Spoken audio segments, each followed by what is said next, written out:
Hello? Mic mic test everybody. So dang, I just realized that these slideshows are showing at the same time. Let me know if you can hear me. Especially if you can hear me above the music.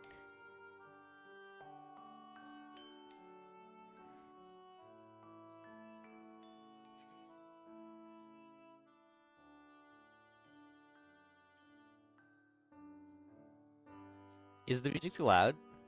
Or soft or something? Hi.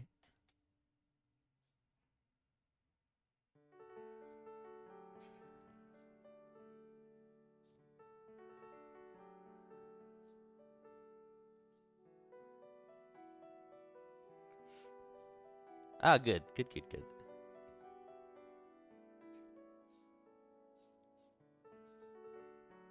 In my last streams, I didn't even realize that the music was so soft. Only I could hear it, so I was like having a good time, and then no one else could hear the music.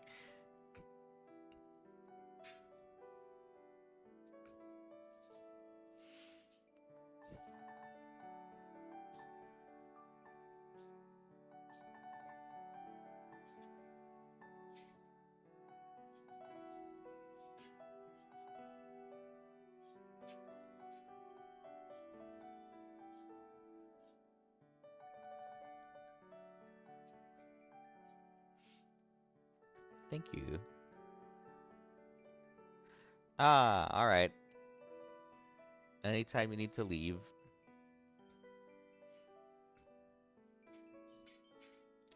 Yeah, I can never figure out the proper levels for these music because when I was wearing headphones, they were really clear, but now, uh, I mean, after watching my last stream, it was like it's really soft.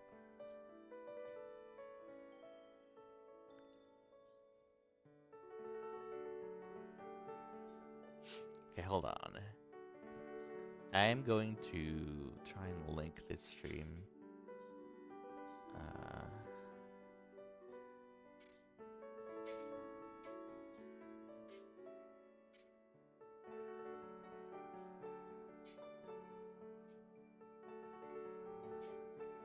Uh, good.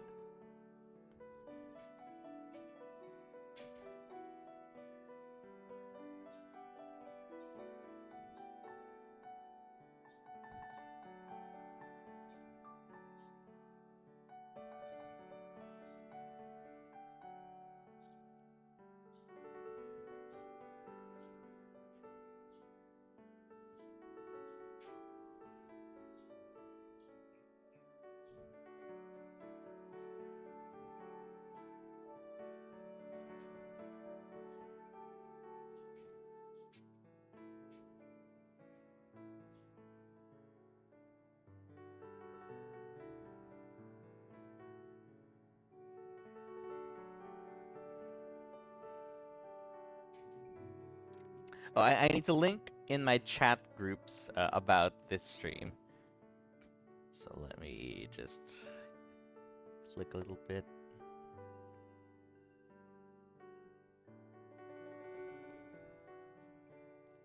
Here we go.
uh, is it like sleepy time soon for you?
Hello.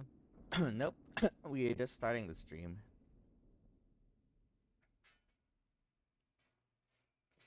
You know what? I should actually probably go live like 15 minutes earlier so that all the setup will match the schedule. Oops, not this.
Yeah, uh I haven't thought of a proper streaming schedule yet.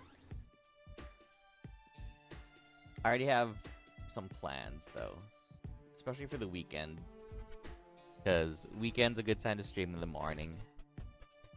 But during weekdays, I feel like I'm only gonna stream at night, because at least for these kinds of like live streams.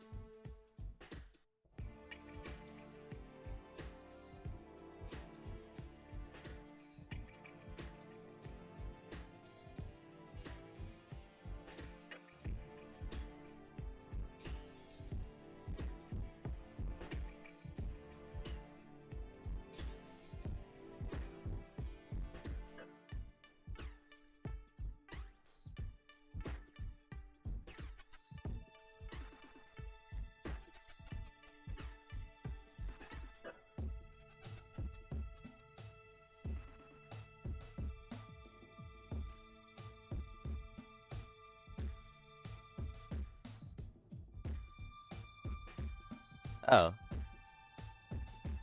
are you talking about my profile?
Uh, my profile picture is my OC, who is a dinosaur with plants and flowers on it, like this guy.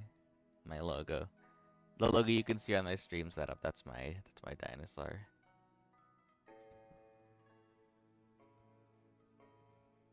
Do love Dragonite though, and also coincidentally, the first commission I'm drawing today is a Dragonite.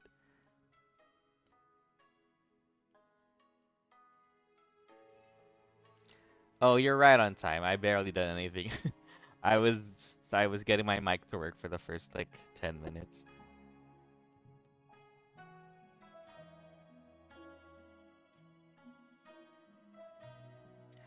My opinion on the Princess Peach game is that I'm very excited for it because we haven't had one in a long time. Not since Super Princess Peach, I think. Did Princess Peach have a solo game? I hope it's fun.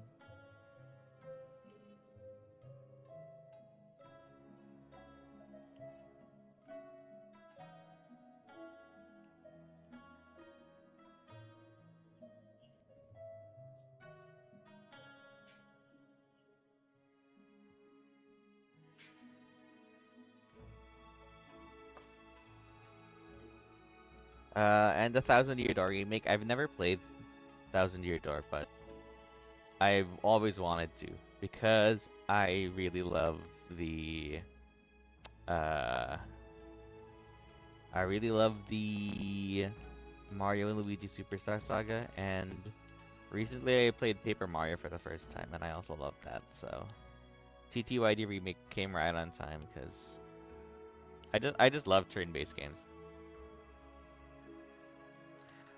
Oh, if your order was picked, I would have sent you a message. Uh, I will go through all the orders eventually. It's just that I can't say yes to all of them at once. So I take around like three, four, or five at once, and then in the next batch, I message more people. So don't worry about it. I never delete any orders. They're always there for me to look back on. Hello, welcome, and thank you.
Oh wait, I think I saw someone say that it was Appreciated Dragon Day. Well, that's perfect because we're drawing a Dragon Knight.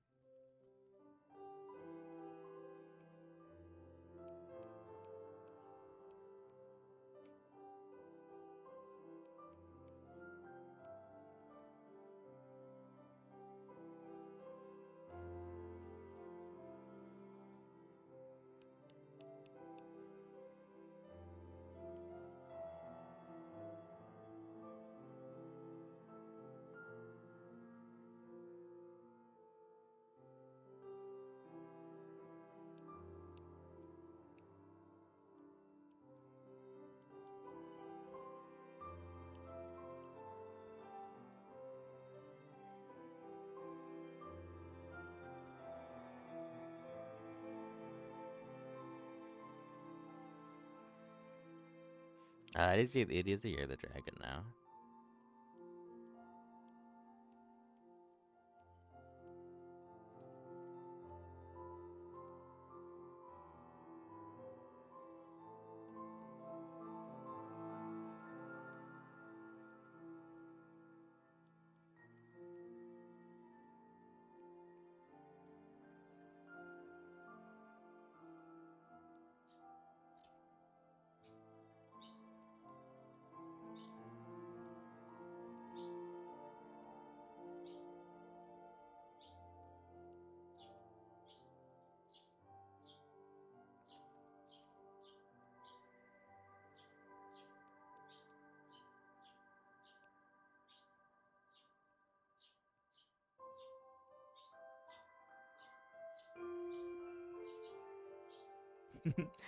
Yes, enjoy D&D.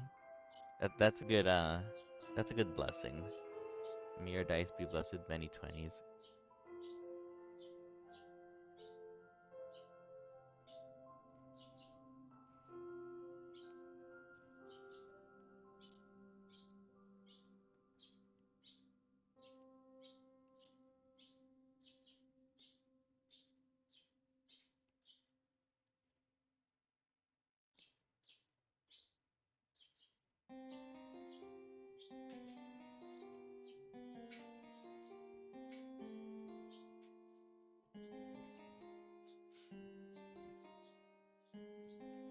Ah, yes. I'm sure I saw it from fan art before I made my own. There are a lot of really great looking fan arts and comics that people do with Pokemon Mystery Dungeon that I just haven't read them, but seeing all the artwork that they do is like, oh, I want to do that too. So that's how I made my first animation. Well, I was already drawing before that, but for PMD specifically, I mean.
Ah, yes. Uh, I have a firm belief that OCs don't need to be in a specific show or series for you to enjoy them. So I I hope that you are enjoying your OCs. No matter what stuff you do with them, whether it's just imagining stuff or if you want to make an actual comic and such. Either way is a valid way to enjoy your OCs.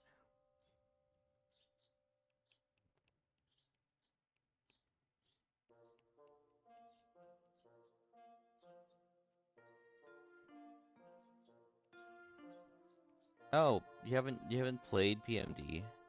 That's fine. Uh they're quite lengthy games.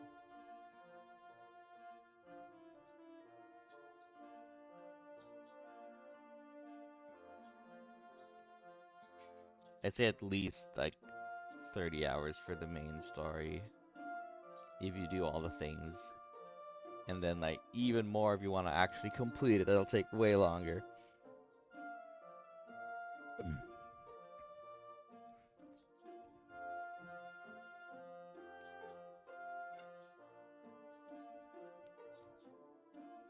I've never completed a PMD game myself.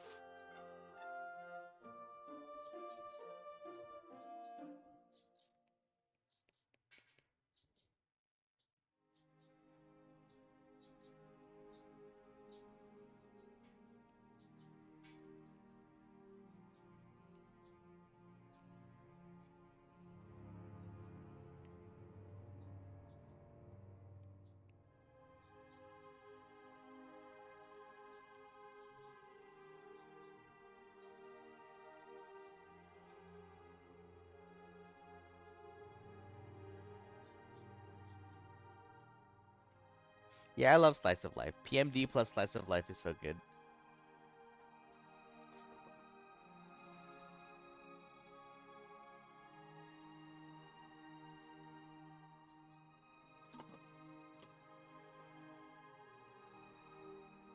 How long have I been into Mystery Dungeon? Specifically Pokemon Mystery Dungeon. I remember seeing a trailer for PMD in 2007, I think, 2006, 2007, and it was just like the coolest thing ever. It was like, whoa, you get to be a Pokemon? That's awesome.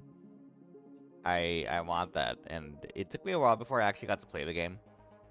But the first game I played was the GBA version of Rescue Team, so Red Rescue Team.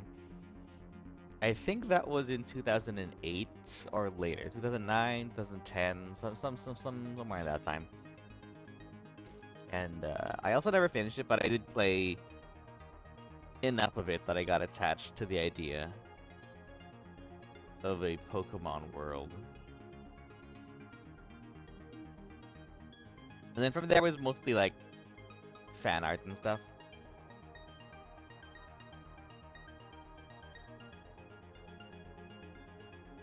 The first time I actually played a PMD game all the way through the main story was in 2020 when they released Rescue Team on the Switch. So yeah, when I made my first animation, I had not even completed a PMD game yet. It was just it was just great timing. November 2019, I made my PMD animation, and then in January 2020, they announced the PMD remake for the Switch. So good timing.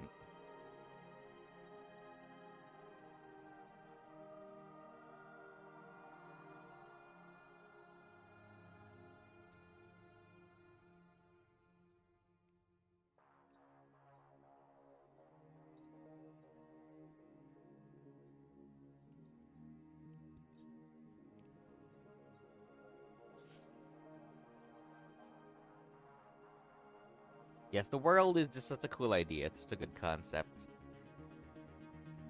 If you're ever familiar with Digimon, Digimon have their own world where they have their own civilizations and everything. That's basically what PMD feels like. It's like if you just let Pokemon have their own civilization, that's what it would be like.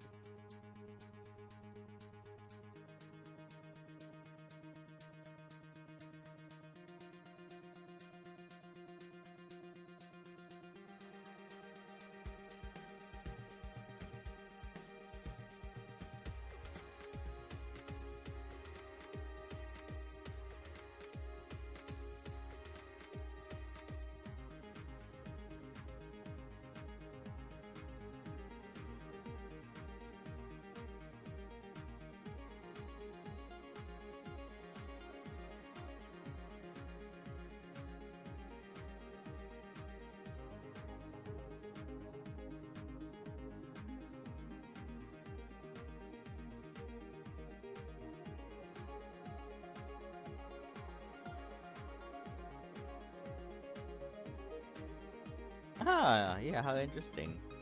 Like playing PMD in English, even though it was not a language you were speaking well at that time.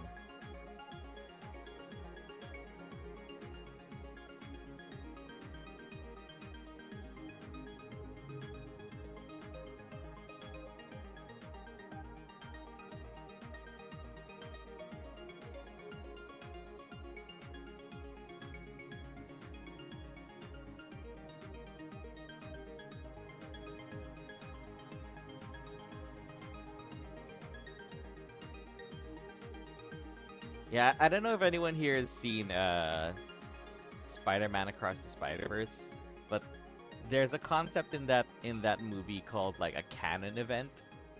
A canon event is basically this event has to happen every time. So the canon event for Pokemon Mystery Dungeon is that that one of the Pokemon has to disappear by the end.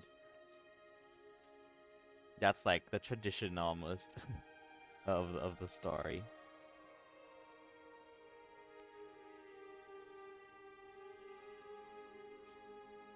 It's good for an emotional moment, but I also think that the concept of being with somebody temporarily and knowing that you'll have to say goodbye at some point, that's very touching and sad and also beautiful, and also it's good that the game lets you actually like, you know, the game doesn't just end there.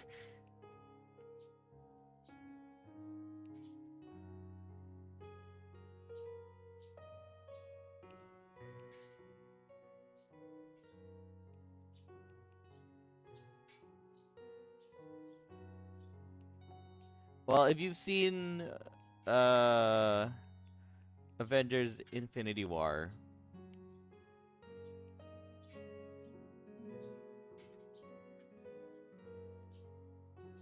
that is one of the canon events of PMD. Yeah, why not? It sounds fun. I do think it's a very reliable way to get emotions out of someone, but it's also just there's like a bit of truth behind that, I would say. Just the idea that everyone has to say goodbye at some point. But you don't think about that because what you think about when you're with the people you love is that you are there with them in the present. So you enjoy however much time you have together.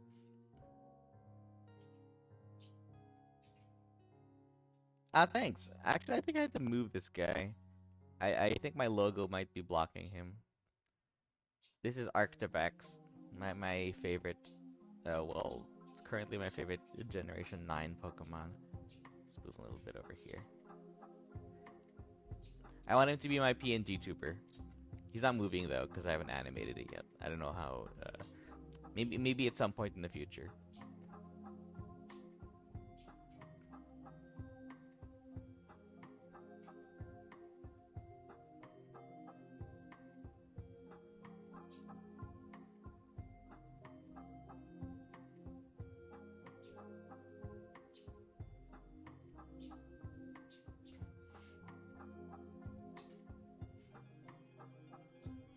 Edgy and Kawaii. I think that's possible.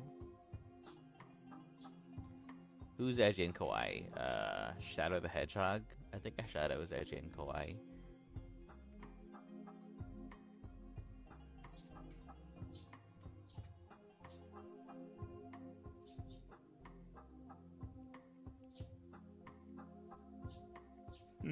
Toothpaste Dragon. Yeah, I have a soft spot for middle evolutions. A lot of my favorites tend to be middle evos. I think middle evolutions they're just they're a fun balance between the cuteness of the basic form and the ferocity of the stage 2 form.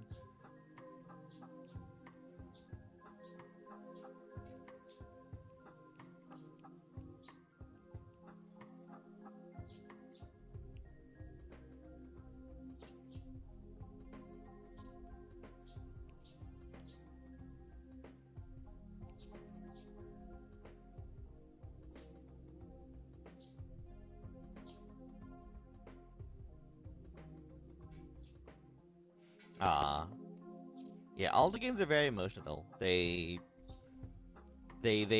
make you sympathize very hard with the characters. The P I don't think that the games are they're a little light and repetitive when it comes to gameplay. So they thrive on the story and the emotions and the characters. So if you didn't get attached, I don't think that they would be as beloved. PMD would not be as beloved game if it were not for the emotional attachment that we have to the characters and especially the protagonist and partner characters.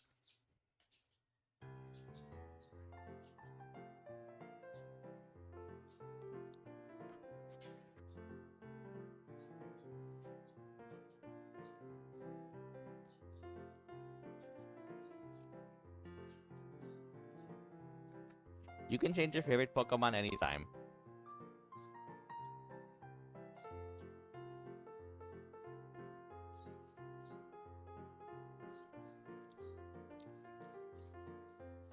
Oh, you know what? That's a good point. Another canon event in Mystery Dungeon is that there must be a human who turns into a Pokemon, and I think I haven't played enough to know who does it.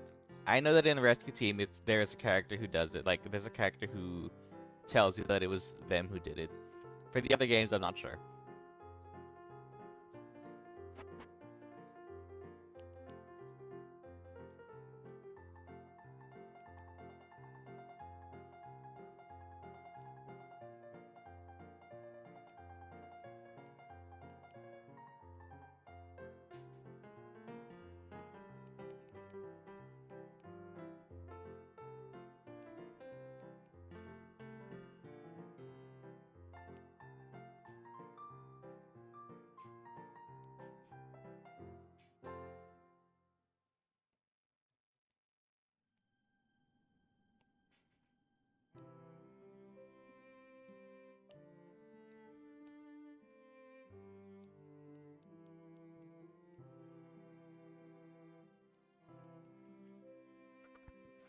Wait, what? What did I spoil?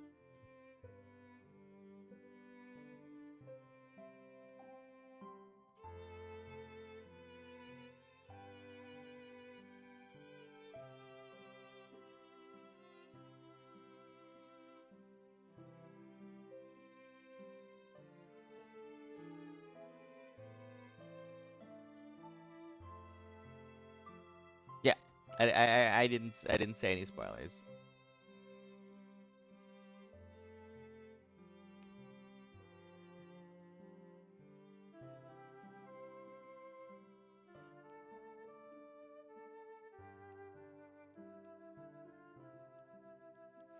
I don't know enough about the other games to spoil them.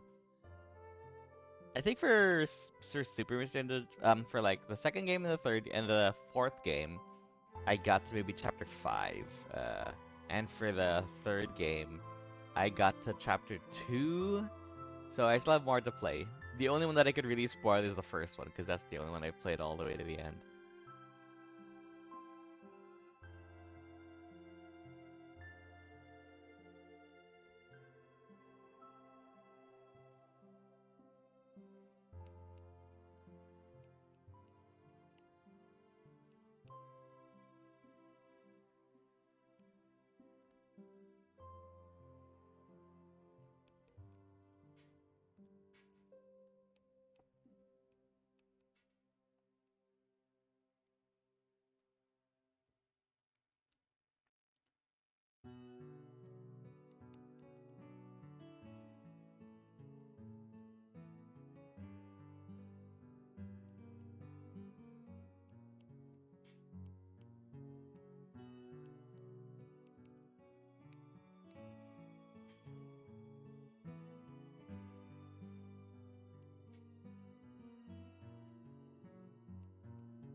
Oh yes.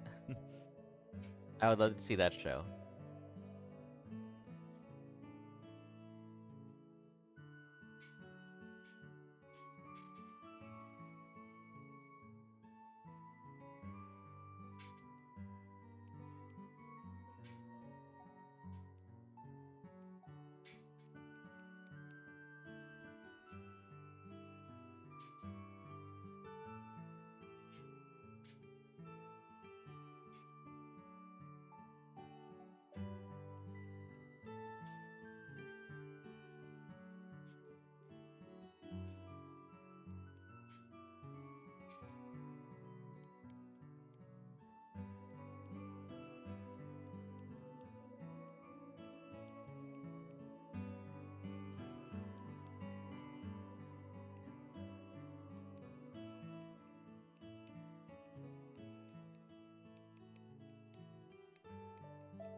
Hello.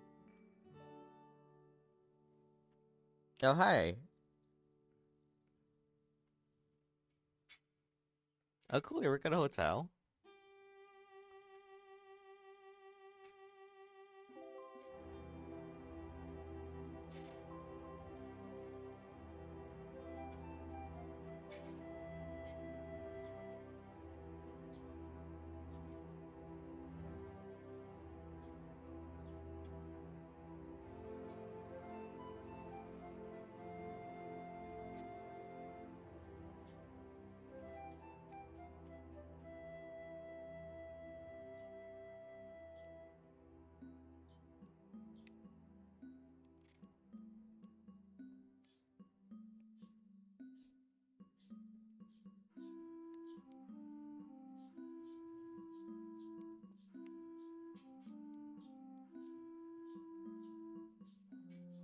Ah, I'm very curious what people do. If you have any things to share about what you do, everyone's got quite interesting lives.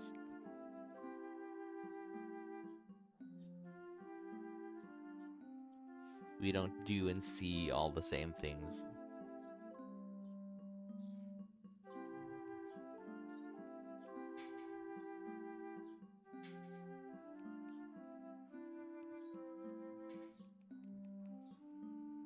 Yes, Luxray, another wonderful Pokemon.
I'm just reading your answers. Oh, is that your band name? Oops.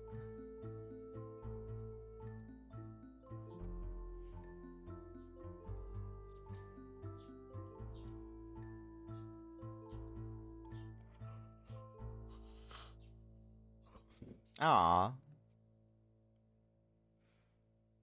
Well, once you start doing a bunch of things, that stress will slowly uh calm down. So I look forward to you reaching that point.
Personally I don't use Duolingo anymore. I heard that they fired their staff and are using AI to do their exercises instead of like actual native speakers. So personally I broke my streak of over 500 days because I just don't want to use Duolingo for that reason.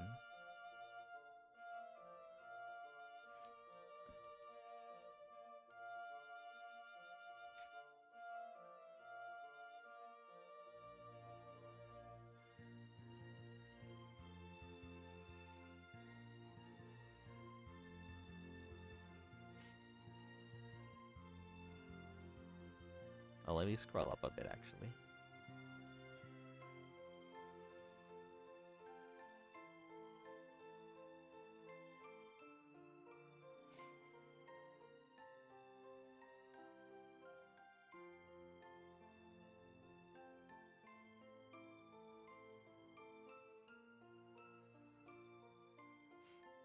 Oh wait, Fox, you were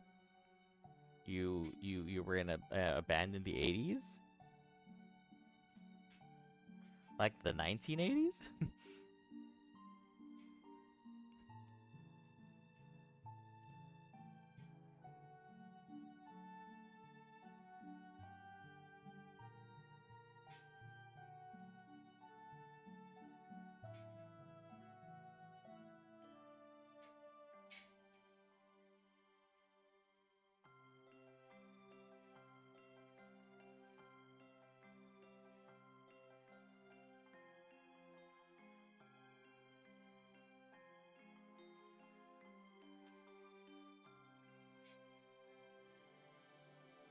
Oh, there's a band at the hotel.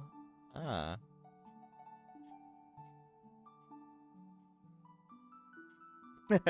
yeah, I was thinking it would be interesting though to have someone who was already working in the 80s and they're a fan of PMD. I'm sure people like that are out there, but they just don't like I haven't encountered anyone.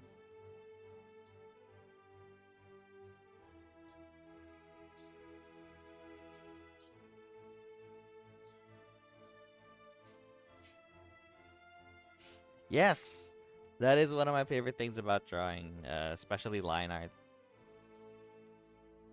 Uh, Emotions are one of my favorite things to draw, and I would love to tutorialize the way I do it. So you were right about the eyebrow and the upturned lip, because all these little subtle changes. You cover any one of these, and the expression can change.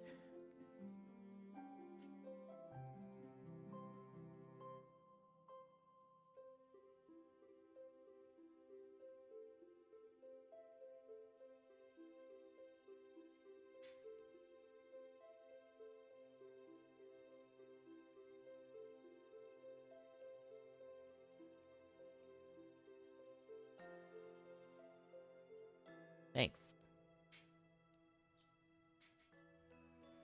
All right. So someone mentioned Pokepark earlier. I've never played the second one. I played a bit of the first one, and it really is. It's so good. It's such a it's such a pleasant and pretty and enjoyable game. I hope they do something with Pokepark in the future, whether it's a port or another Pokepark game. We don't know. We have no idea. We have no idea what their plans are. Yeah, I would love to do an expression tutorial.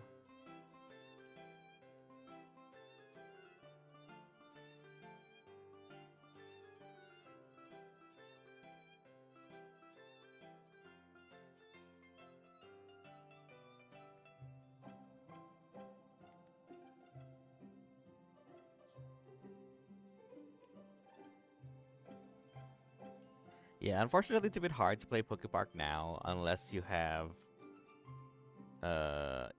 other means to get games going. By which I mean emulation and modding. Uh, because you don't just see Wii games at the store anymore.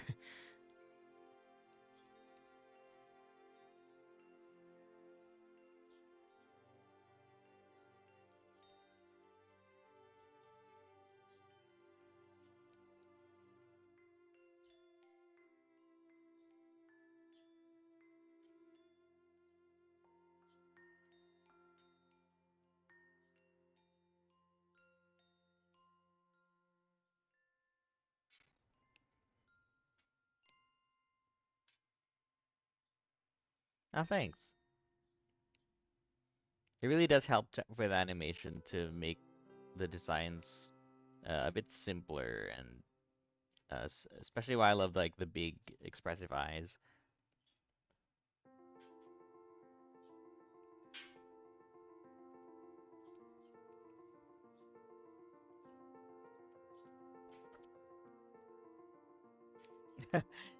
Ah, yes. You are just a couple years older than I am. I wonder who the oldest person in chat right now is. Because I'm 28 and Sindakwasi here is around 29 or 30. So do we have anyone older? And younger as well. I wonder who the youngest person in chat is.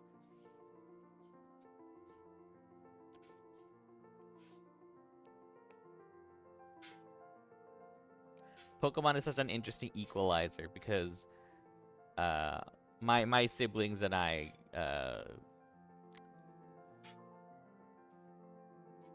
we were able to bond over Pokemon despite uh you know one like being kids and the other one being like older adults, as well as other video games. Any sort of family video game. Aha! 20 seems to be the youngest. Oh, how young are you?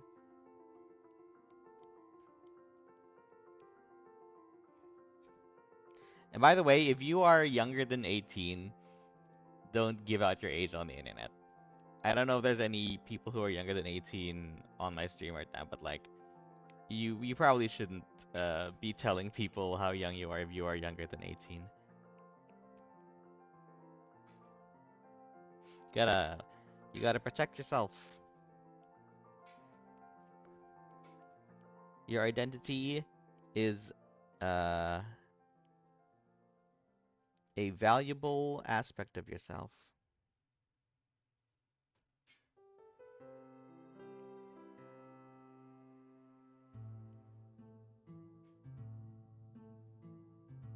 Ah, I see. All right. Well, it's a good thing these streams are always G-rated.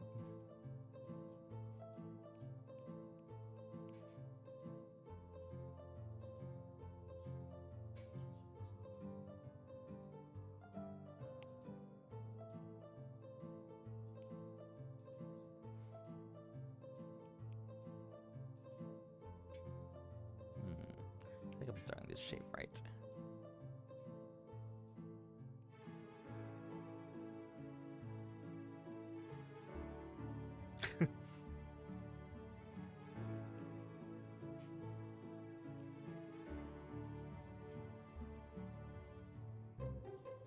Why did this song repeat? Strange.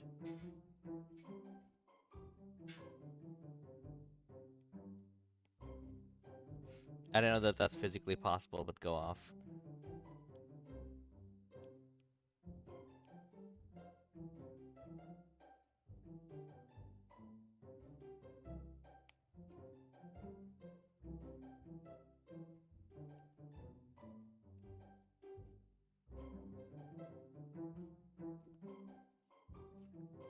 How old are you and Kurt? Well, let me think. My head canon is that Rio was already a young adult when he escaped the human world.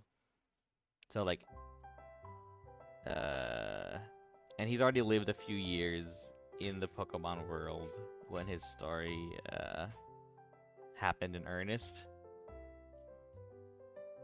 So I'd say they could be like 21, 20, 21. I feel like Pokemon aging is different. Like I like to think of levels as age, but not strictly, I suppose, since you can be like you can reach to level 100, but you don't really die when that happens. uh,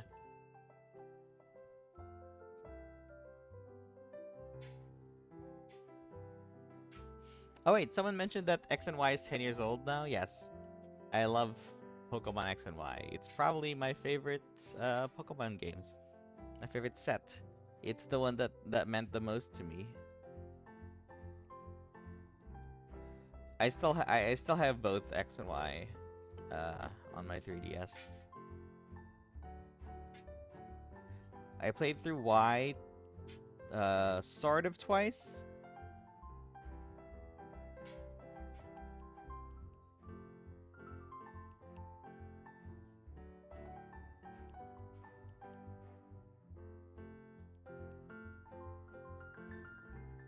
And then I started playing X like last year, I think.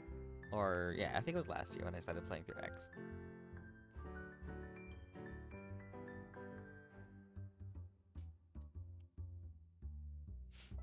I feel like a Pokemon like Pupitar would be fine because we're when we think about how they live, we're thinking specifically in human terms. But in a Pokemon world, there are lots of Pokemon with no limbs, or Pokemon that are just like snakes, or Pokemon that exist in cocoons. So there would be living spaces and activities for Pokemon to do if they are in cocoon form. Uh, in the human world, not really, because most of our stuff are made for people with arms and fingers. But in the Pokemon world, I feel like they would already have had uh, things like that for Pokemon that don't have arms.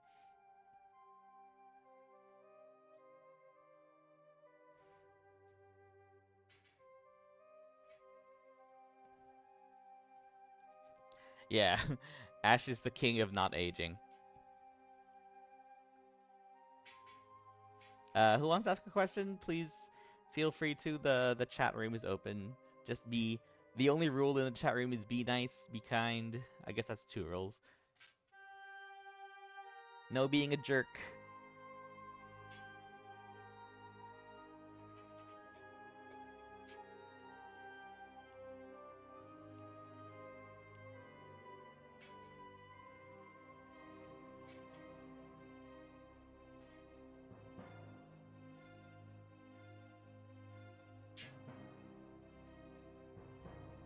Ultramoon's your favorite. Oops.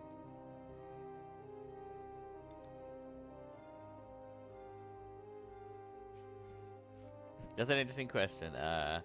Because that would mean that Rio lived in a world where Pokemon were a video game series instead of a world where Pokemon were real. If Rio lived in a world where if Rio lived in a world where Pokemon was a video game series but not real, maybe his favorite uh game would be uh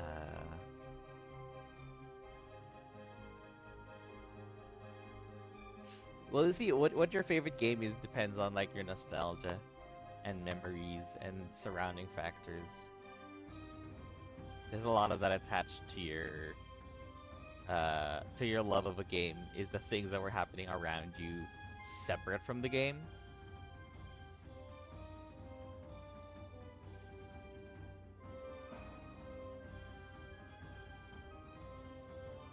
But also, your personal preferences as well.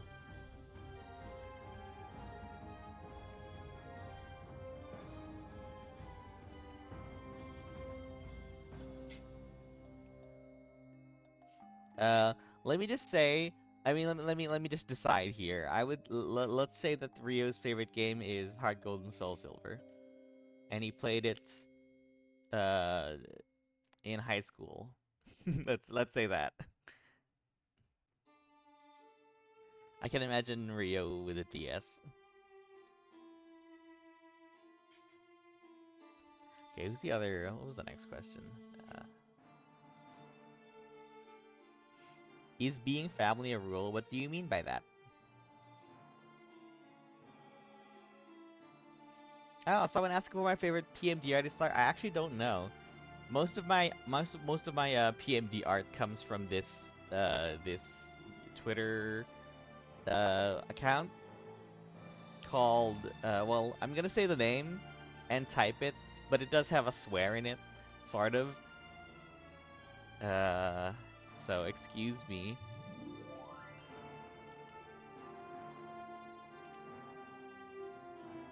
It's PMD Shitpost Twitter account. That account shares a lot of artwork, and it's one of my favorite sources for such artwork. Oh, family friendly? Well, I want to be family friendly here because there's, it's a general stream. Anyone can just pop in if they want. So I'd like to be family friendly as much as possible. I have no reason to not be.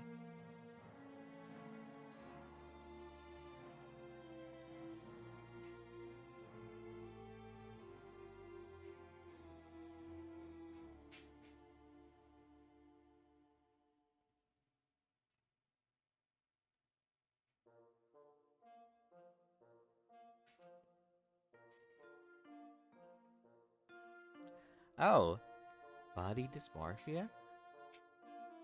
Uh, Let me have a quick Google search of what exactly that means.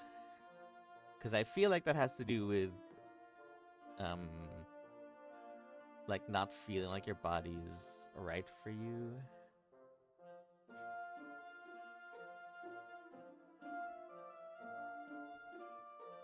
So I googled it and I'm gonna click on one of the links. So the NHS in the UK describes body dysmorphia as a mental health condition where a person spends a lot of time worrying about flaws in their appearance. Oh, is that what body dysmorphia is? Huh. Well, my what I would say to someone with body dysmorphia is, well, first of all, you're fine. Like, it takes more than that to convince your mind that you're fine, but maybe you will get used to the idea that you are fine. Another thing is, I would say that people mostly will think about themselves, especially if you're walking around in public. No one really looks at like, you don't really go around looking at other people. Even when it looks like someone was looking at you, they're probably just looking at themselves, or they're probably thinking about themselves. They're probably worried about how they look. They probably aren't even thinking about, oh, that person looks weird. It's we we get caught up in our own thoughts, and that's true for most people, I would say. So, as much as you get caught up in your own thoughts, so are other people that you see in public. They're not really looking at you. They're not even thinking about you. It's mostly anxiety that's happening.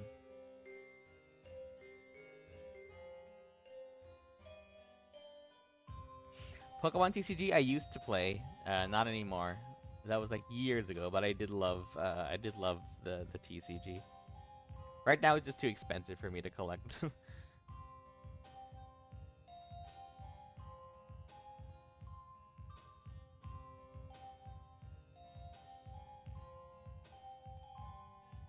I do like Heart Gold and Soul Silver because I love Gen 2. I love Johto.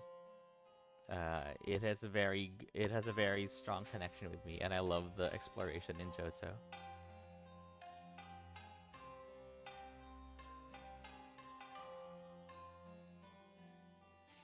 Uh, if Rio stayed as a human and he lived in a world where Pokemon were real, what do you think his favorite starter would be? I would maybe maybe Squirtle, or maybe no, I think Squirtle or Grookey or Charmander. It's a big jump though, Gen 1 and Gen 8. I can think of one more answer, something in between. Uh,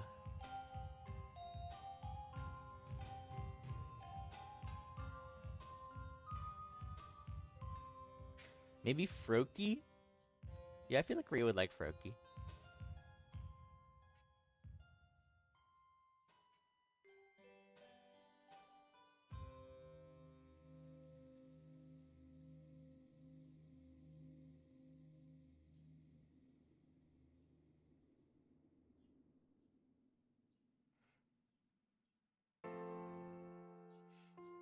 By the way, who's the is the person who warned me, or not warned me, but like informed me about the MLM flag here in chat. Because I did search about that flag. Oh, thank you for popping in.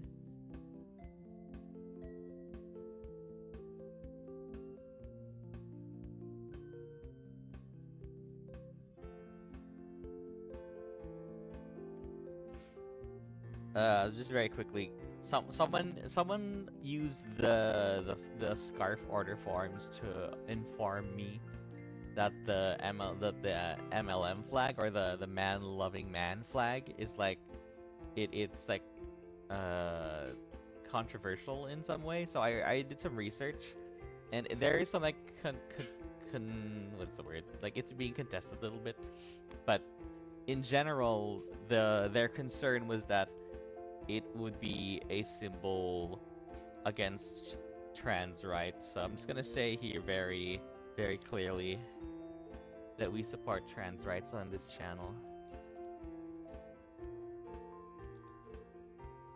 The research that I did on that flag, on the MLM flag, was that in general it is still widely accepted, and whatever the original intents were are probably lost to like, it was overwhelmed by the support for trans people. So I'm gonna put a flag up here just as a reminder.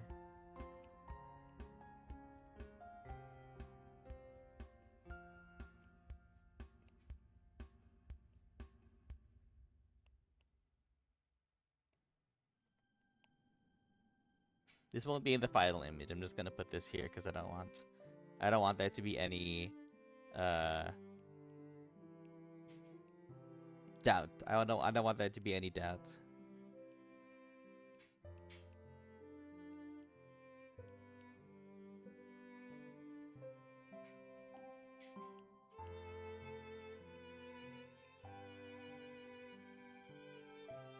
A lot of people say this phrase, but basically what it means is that trans people are not asking for more than a reasonable person would ask. You know, these are things that humans need, which is, you know, you want to feel protected, and you want to be acknowledged, and you want healthcare, and you want to be recognized as people. So that is what this phrase means to me. Is, you know, treat us like people. I mean, I'm not trans, but like that is what they're saying. That is what people want to know, to be known. So I'll keep it there for now. It won't be in the final image. I should remember not. I should remember to remove it later. I won't forget it.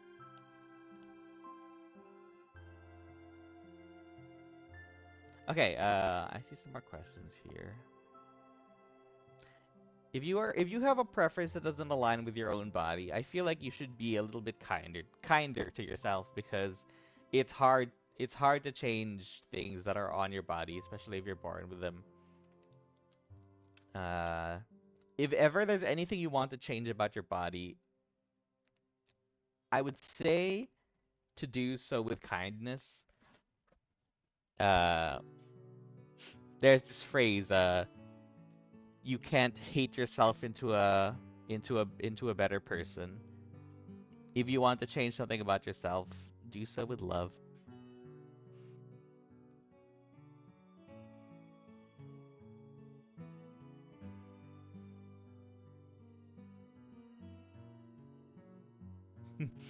Yeah, I would love a Gen 8 PMD game.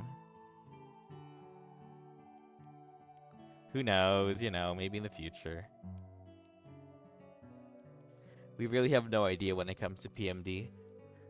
When or if we're gonna get another thing.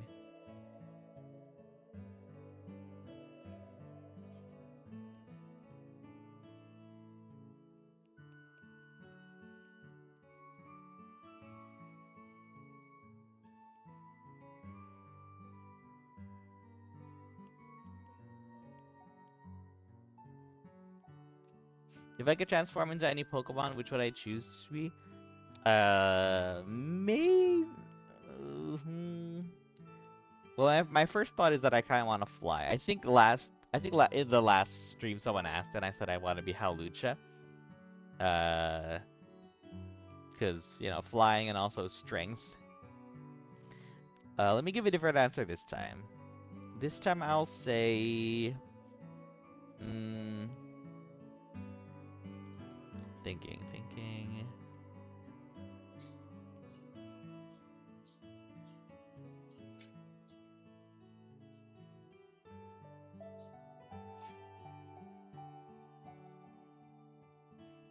Still thinking.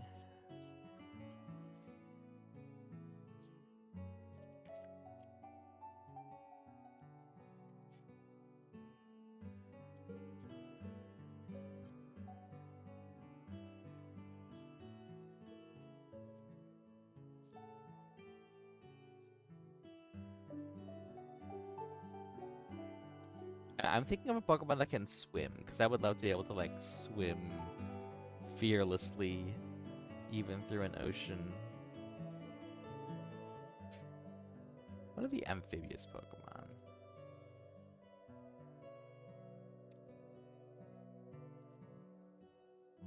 Golduck? Golduck can swim. Maybe Golduck. Maybe Golduck.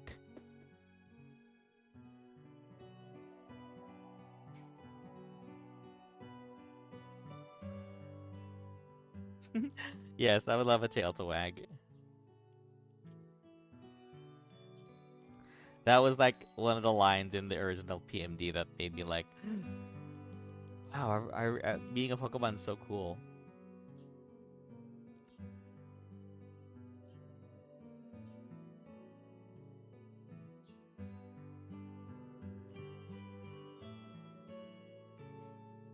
But also, I don't know if I acknowledged earlier, but someone said that I made the Luxray fluffy. Yes, Floof is so fun to draw.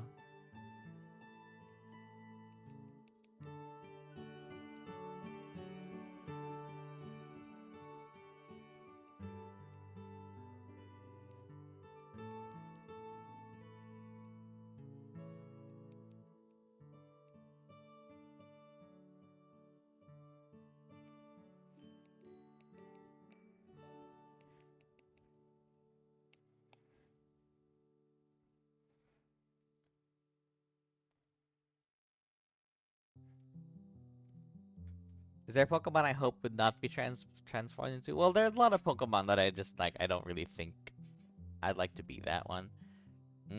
For example, I don't particularly find any of the fish Pokemon that interesting. Like a Relicanth. I don't really fancy Relicanth. But in the Pokemon world, there would be I'm sure there would be like underwater civilizations. So if in the Pokemon world you were transformed into a Relicanth, you would probably have a lot of friends who live underwater. So you'd probably be fine.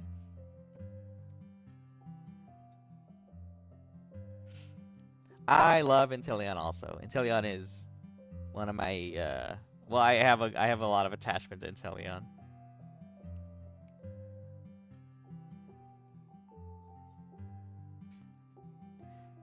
There's a website that sells Japanese Pokemon merch, and they have a 6 foot tall Inteleon plushie for like $500. If only, if I had $500 to spare, I would probably buy that one.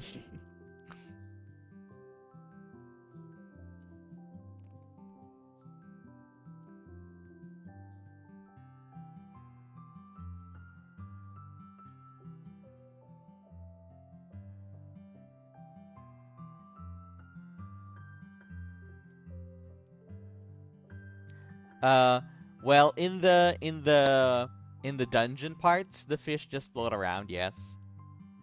But in these like above world parts, I don't recall seeing fish Pokemon. At least not that I recall.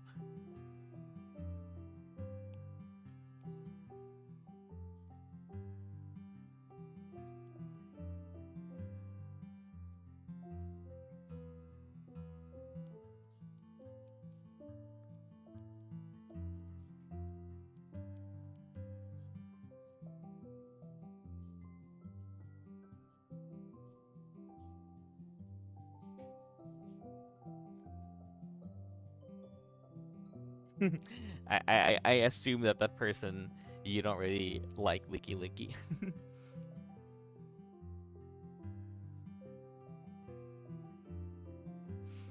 Okay, so you in your Pokemon show, you want to make every major Pokemon be LGBTQ in some way.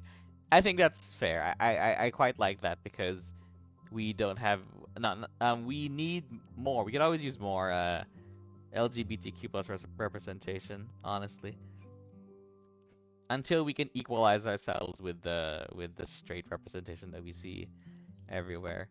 Then there's always room for more.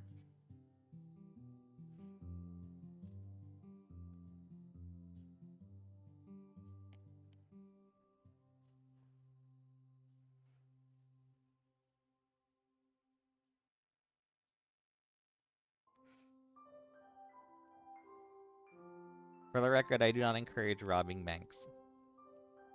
Although that's probably pretty obvious. It's not a hot take or anything. Oh, alright. It's a good thing you are here to let me know about that change.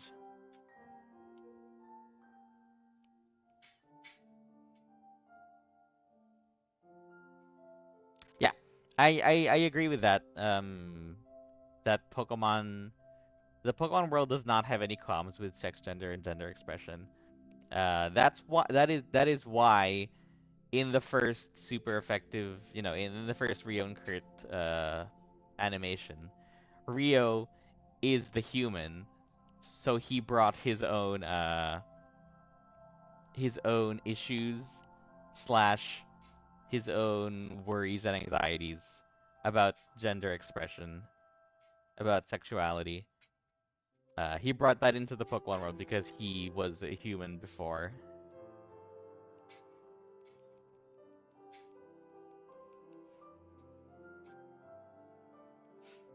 I think that in the Pokemon world, there is so much difference that is a lot more outward, like typing or uh, like the body shape of Pokemon. For example, the difference between a Luxray and a Magnemite. Uh, so that is a way more obvious difference than something internal like whether you like boys or girls or have no specific preference or if you are non-binary because like even in the Pokemon world there already exist Pokemon that don't have a specific gender so they wouldn't even need to wrap their heads around that concept because it's very normal. It's super normal for a Pokemon to be like I'm not a boy or a girl. Okay.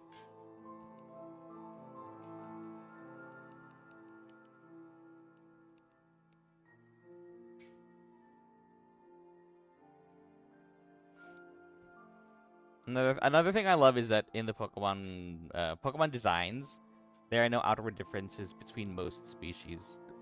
Probably my favorite thing about why I used Pokemon as uh, a way to tell stories about gender is because like there's no outward difference between a male and a female Luxray. They look I'm sure there's like tiny differences, but basically from afar or anywhere it looks the same. And for most Pokemon there aren't even any differences at all. Like I'm fairly certain that there are no differences when it comes to Dragonite. I think Dragonite male and female Dragonites look the same. Cyndaquil, says there are no genders, just type matchups. That's a good way to put it.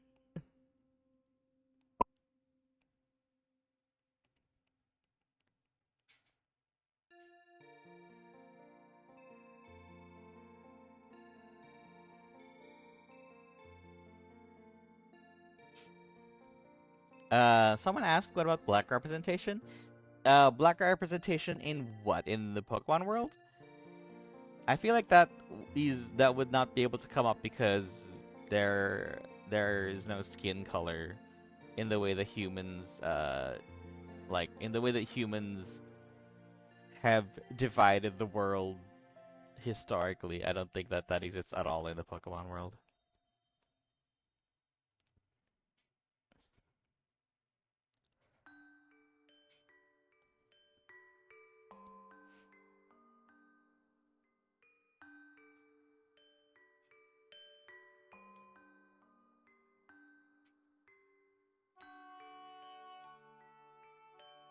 Uh, Mad Dog, what do you think of this drawing? Is there anything that you'd like to change? Oh, in media. Black representation in media is the same. We need more of it. Like, just because we have more representation of darker skin colored characters doesn't mean that we have enough. We have more than in the past, but we still need more.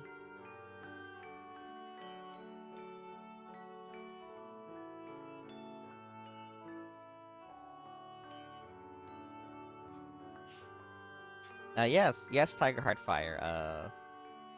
I agree. I agree with that. Even most of the visible gender differences are very superfluous. Like I think it's Bidoof. Like male and female Bidoof have a different number of little tail floofs.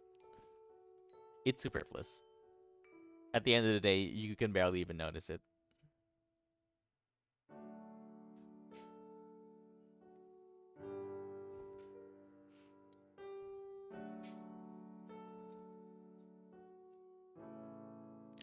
Yeah,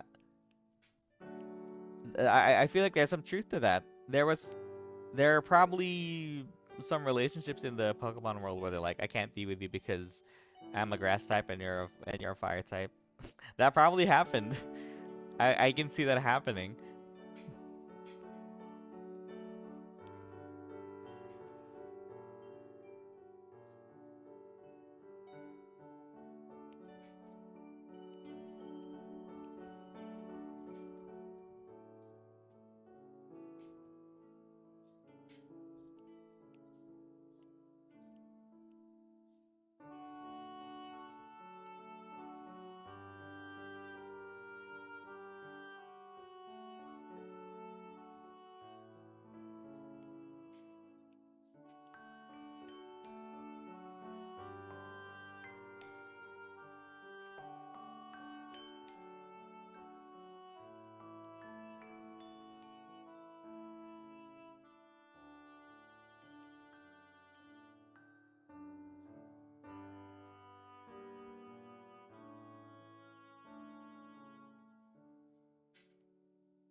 There we go.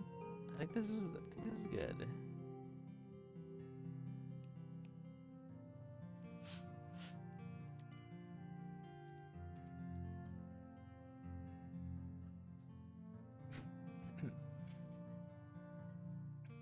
I need to drink of water.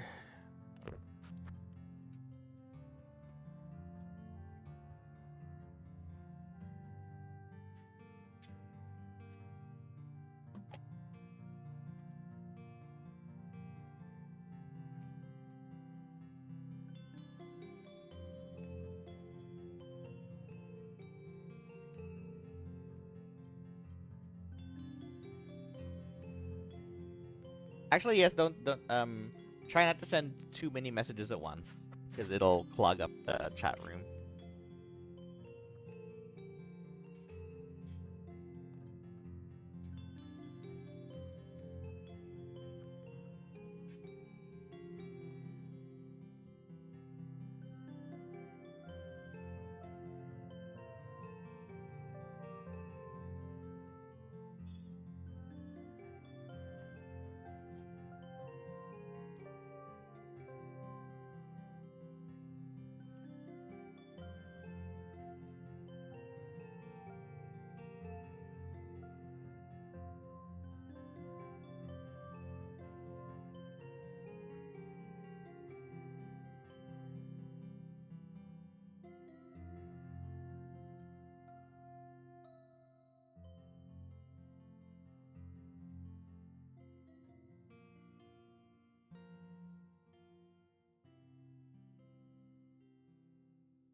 Hello.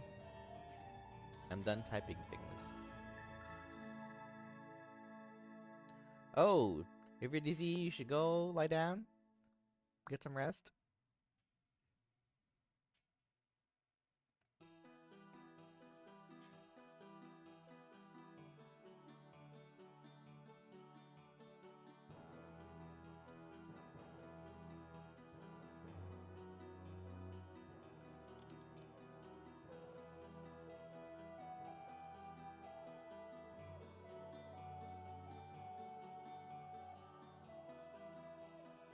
Any non-Pokemon games I like? Yes. Let me think of some to tell you right now. Let me. Hello.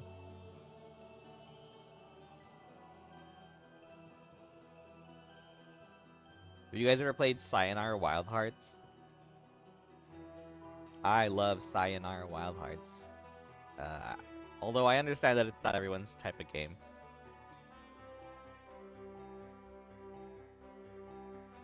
Don't spin that much, you're gonna get dizzy.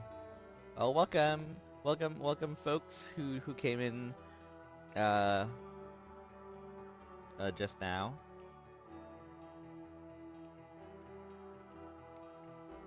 What else do I like other than Sayonara Wild Hearts? Sayonara Wild Hearts is the gameplay is kind of like uh, it's like mostly quick time events, but and also you control the character with your with the left stick. Uh, it's a music game where you're basically playing a music video. It's very stylized and very the art style is very strong, and the music is wonderful. It's amazing. Let me type it in chat. It's called Sayonara Wild Hearts. Be warned though, it does have flashing lights. So unfortunately, if you don't like flashing lights, the game does have those.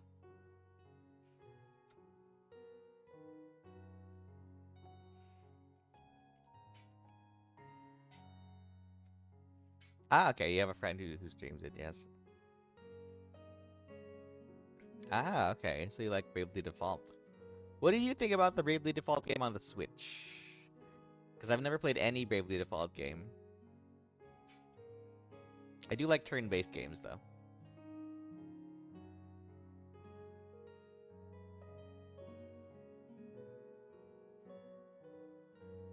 I see. Okay, a lot of time sync games here, like Skyrim and Minecraft, and the old Overwatch.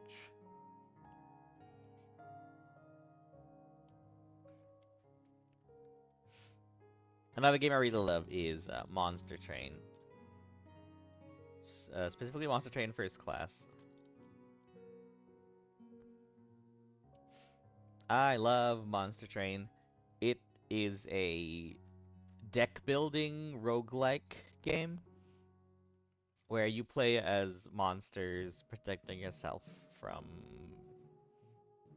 It's basically like a reverse, because usually you would play as some sort of heroic heavenly beings uh, to defeat monsters. In Monster Train, you play as the monsters and you're protecting your homeland from invaders. If you've ever played Slay the Spire, Monster Train is similar to that, except in Monster Train, instead of just one character, you have you have like a base with 3 levels, and you have to protect all 3 floors at once. It can get very hectic, and it's one of my favorite games ever.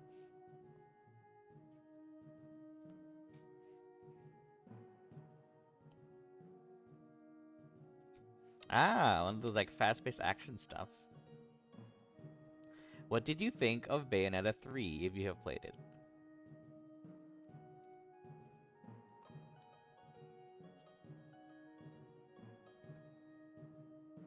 Ah, P5 fan. I see.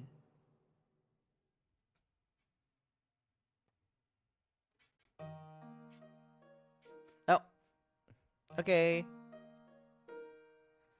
Enjoy your walk. One more game to mention before I start drawing. Uh, this one also has a monster in its name.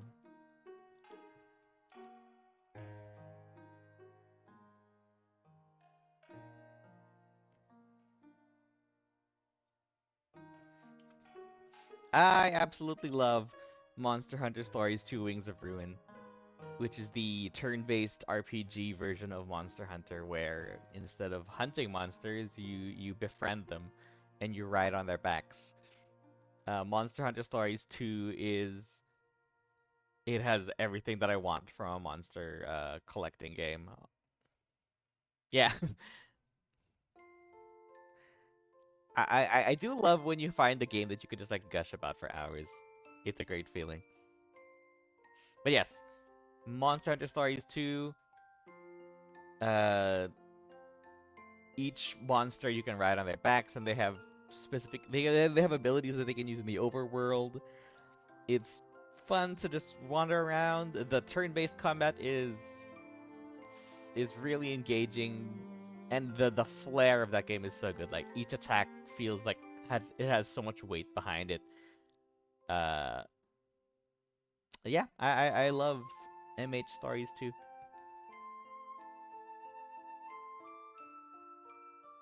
Ah, I I kind of understand that feeling. I actually don't finish most of the games that I play.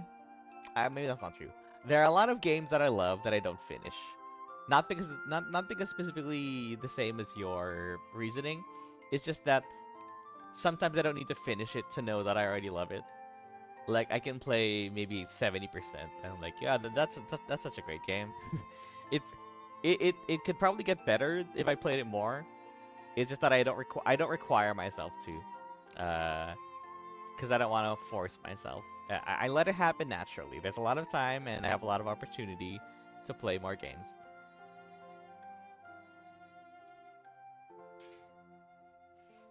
Have I ever cried at the PMD game? Maybe, maybe like after the fact. Like the more I thought about it,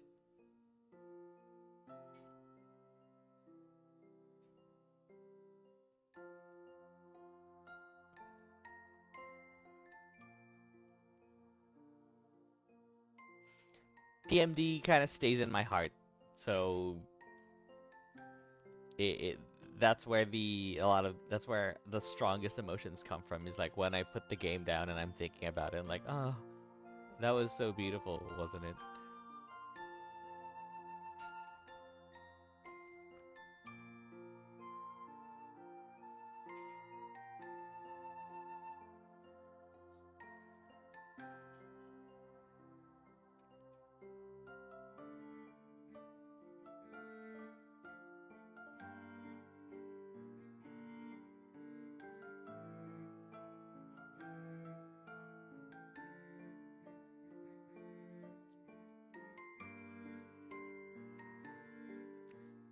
If the PMD world were as wonderful as I imagine it to be, then yes, I would.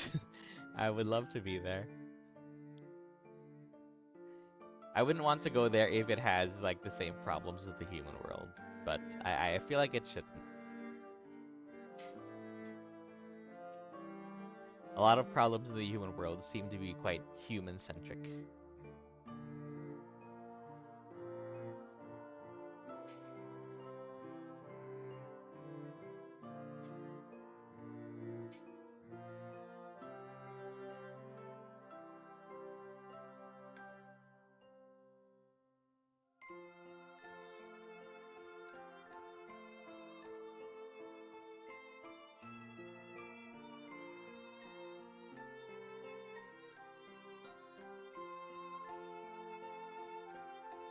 What Pokemon would I be? I think earlier this stream I said I wanted to be Golduck.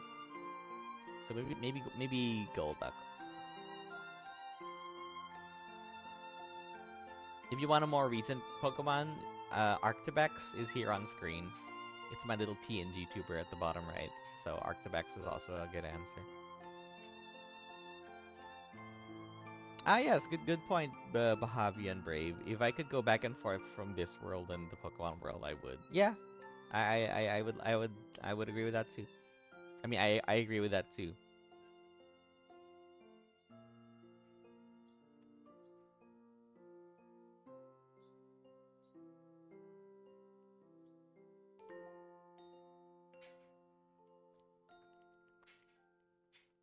Yes. If you are in the Pokemon world, you don't get a lemon. You get a citrus berry, I think. Is a citrus berry the equivalent of a lemon in the Pokemon world? I feel like it is.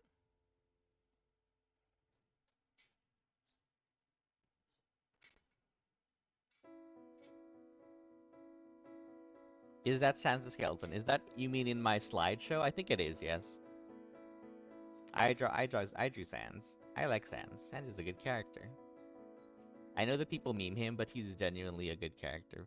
And I really like him. As well as Papyrus.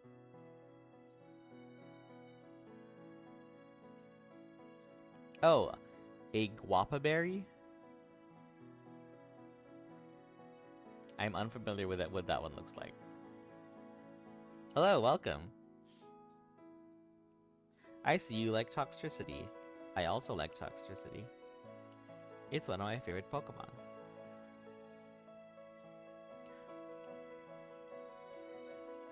Did they buff Citrus Berry? I feel like Citrus Berry only used to heal you for 30 HP.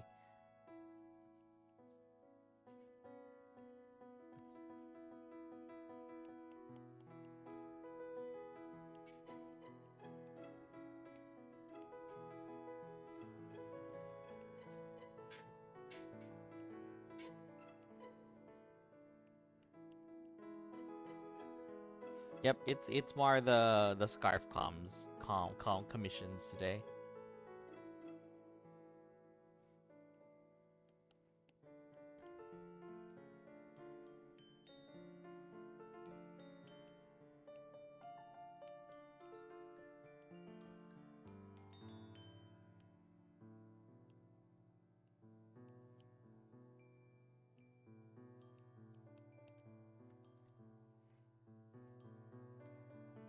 Ah, great. He looks very good.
Ah, okay. Percentage stuff. Percentage makes more sense.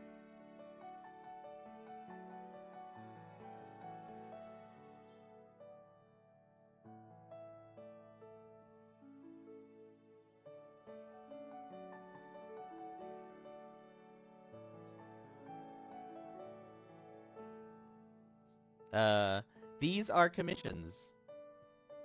Let me type the link in. I don't think the link will work though. Just copy and paste it. Uh,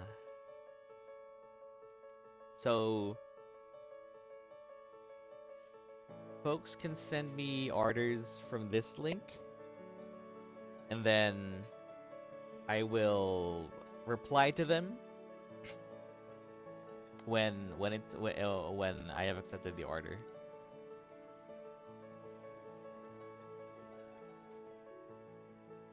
I feel like you'd be facing the other way.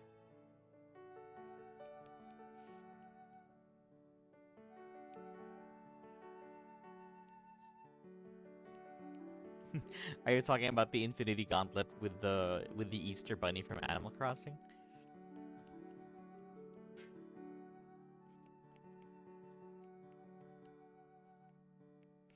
How many are on queue? Well, for this stream, I have this current one plus one, two, three more. So that's about all I'm gonna do for this stream is those. But for the next stream, just keep the orders coming. I'm just going through them a few at a time. I think five is the most I can do in one stream reasonably, unless I do a particularly long one or other such circumstances. Ah, yes. It's just a fun idea. Because I realized that the eggs and the Easter eggs in Animal Crossing are the same number as the Infinity Stones. Plus, whenever it's Bunny Day and you're on your island in Animal Crossing, it does feel like Zipper T Bunny has taken over because eggs start pouring out of everywhere.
Yeah, thank you.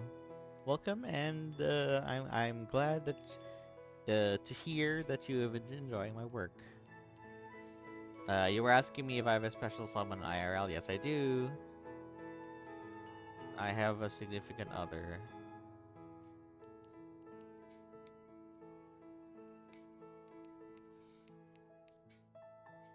We were friends for uh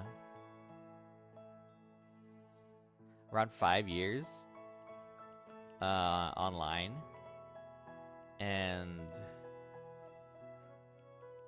around a couple years ago, we got together and we started dating, and we've been together ever since.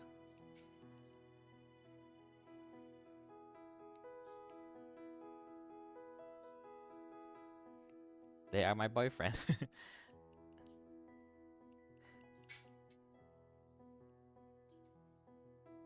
They don't use Twitter, which is good, honestly. I'm glad that they have foregone using social media like that. Uh,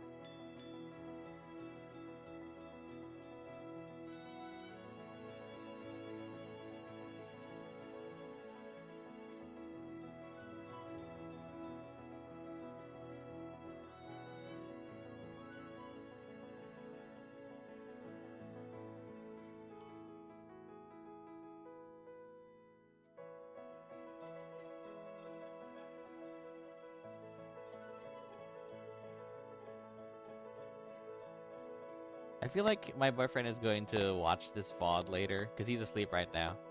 But shout out to UCL.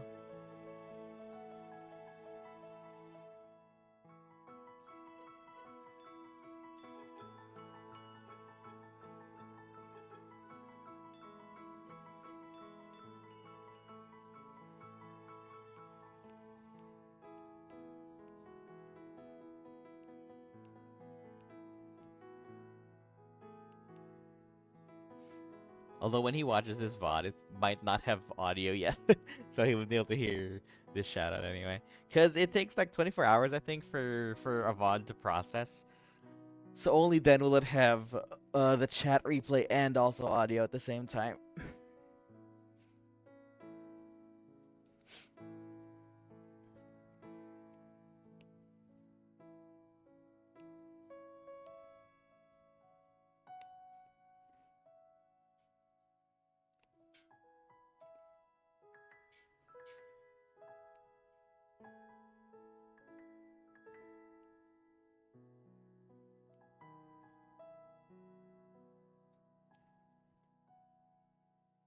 Oh no. What made you think that?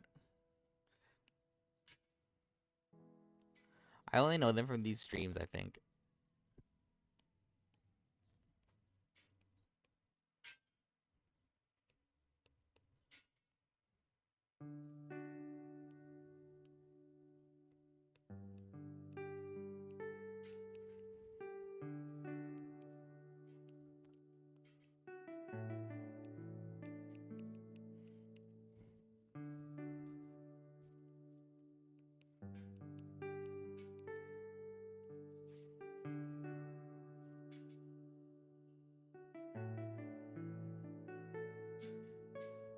Oh, okay. I think they're talking about their own partner.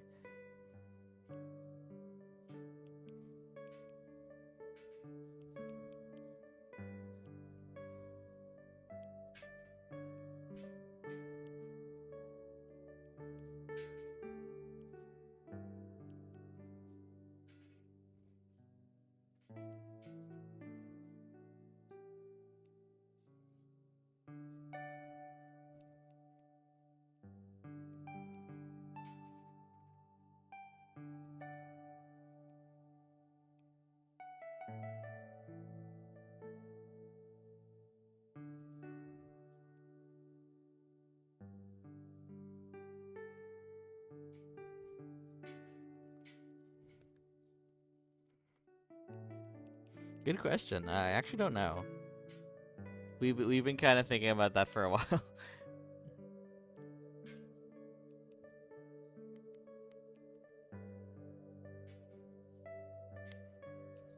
He does play Mystery Dungeon though. One time he rescued me from what's it called? Deep Sea Cave? Is that what it's called? It's like a dungeon with 30 plus floors. That was the biggest rescue anyone's ever done for me.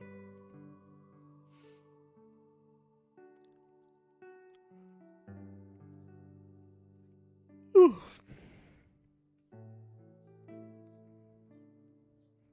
All right, thanks for stopping by.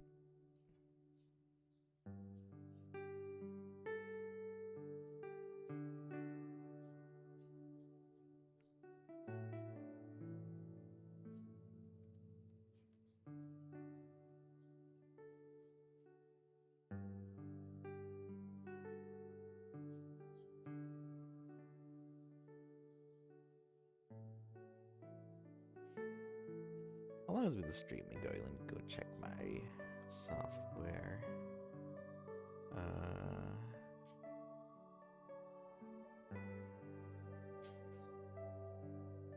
Around 2 hours. I feel like we're gonna go for a little less than 2 hours more.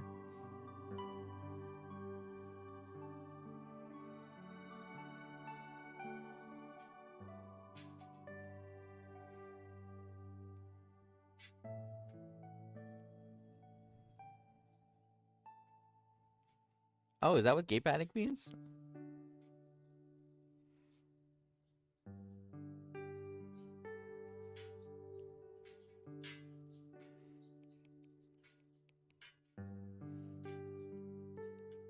Well, that gay panic thing is a very relatable feeling.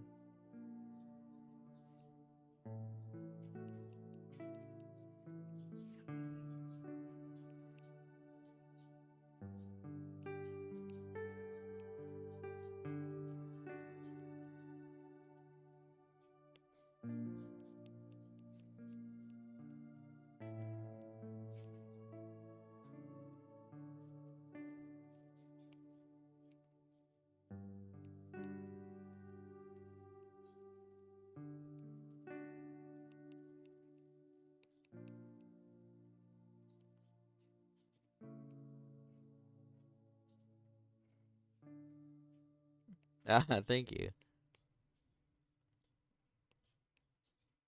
Was it this adorable Zangoose that made you change your mind? I mean, not change your mind, but like made you decide.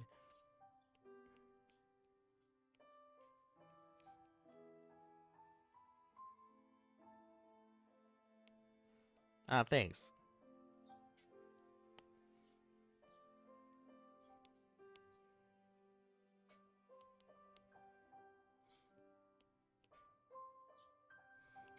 I do love that egg story. The fire type part started out as just a little comic idea.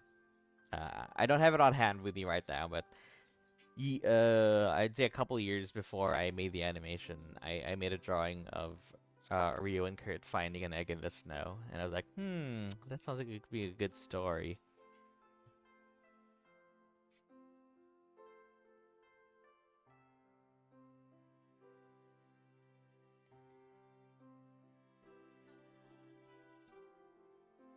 The idea behind that sketch was like found family, because I really like that idea. I really like that idea and expressing it with PMD because with PMD,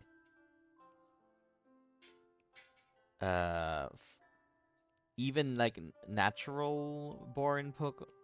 Yeah, but like, you know how like different egg groups are made up of different kinds of Pokemon, like the famous Wailord Skitty thing.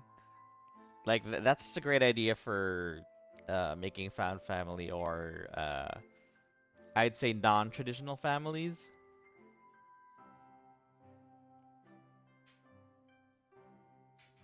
Because I feel like in media we get a lot of couples that are just the same species because they're thinking, oh, well, they have babies, so obviously they're the same species. I feel like that's uh, I feel like we could be more creative than that. So Pokemon is a good way to do that because you can get a Wailord and Skitty a pairing. That is the most extreme example, but of course there's other examples in between that.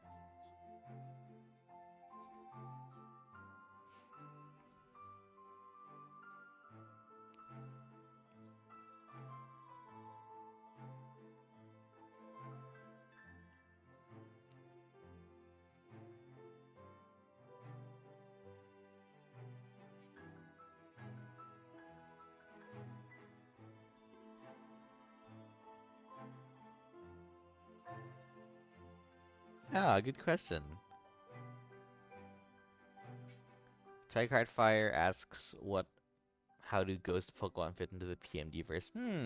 Good question. I haven't thought about that until now actually, but I can think of an answer now.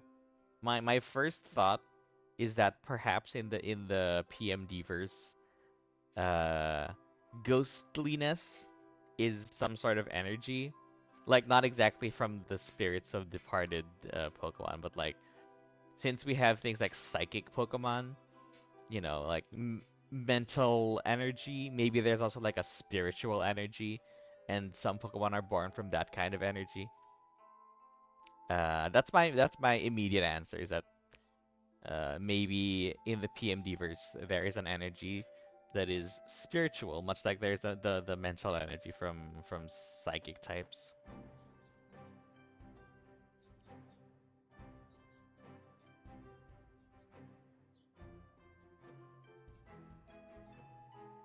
Like what is a psychic type Pokemon? It just makes sense in the Pokemon world, but in reality that doesn't really have an equivalent, I would say.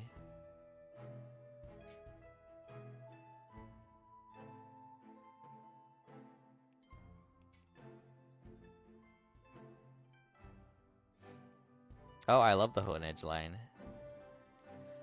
There was a Honedge in Fire type Heart. Uh, because I made an OC design, which is a ducklet who holds a Honedge, who wields a Honedge like a sword, and they're friends. If you go back to Fire type Heart, there's a scene where you see a ducklet and a Honedge in the background. Those are my OCs.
Oh, I don't like AI generated stuff. I am against it. I feel like AI generated stuff kind of misses the point of creativity. Because you skip everything. You just go directly to the finished product. So it was like something that was born instantly. Uh, there was no like nurturing that happened.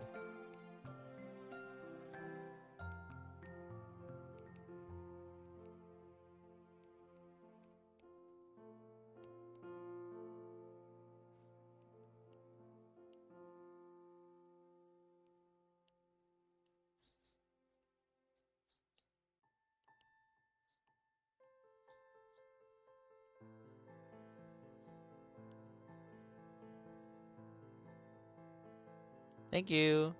Thanks for coming to the stream.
Ah, hello. Yes. Welcome, welcome.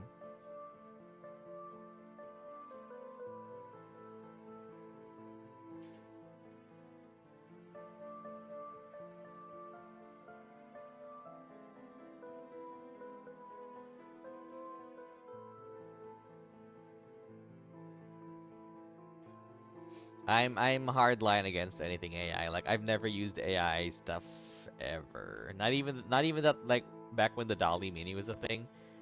I've never used it ever.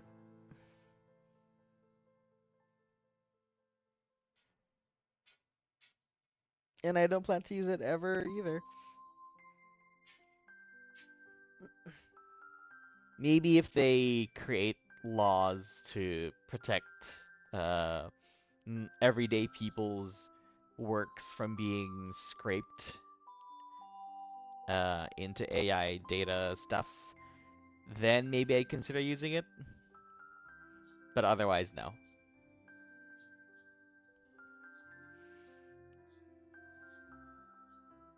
Hello, welcome.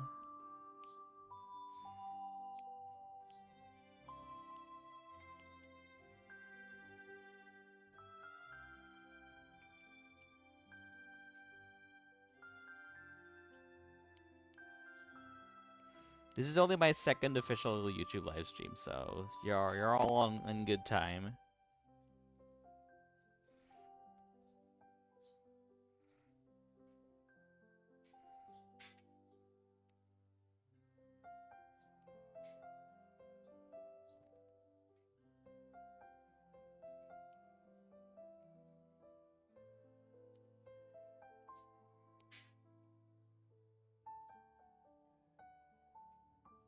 Thank you. I know that it's funny, but either way, my stance is still that I'll never use it. I'm not telling anyone, like, I'm not telling anyone to do anything. I'm telling you what I'm doing. And why I'm not doing it is because it doesn't uh, protect anyone from their work being used without their permission.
I feel like the people who keep pushing generative AI are the same people who are pushing for NFTs and stuff, which is why I don't trust it. It's because the NFT pushing crowds uh, have shown that they don't care about artists. Like, you know how many artists got their work stolen and turned into NFTs without their permission, without their consent, and no one wanted it. Like, artists didn't want it to happen, but it still happened because the people who were pushing for them are like, well, it's a blah blah blah. It if you wanted to like make it yours, you should have minted it, and it's like that's a terrible thing to say. So that is why I don't trust it at all.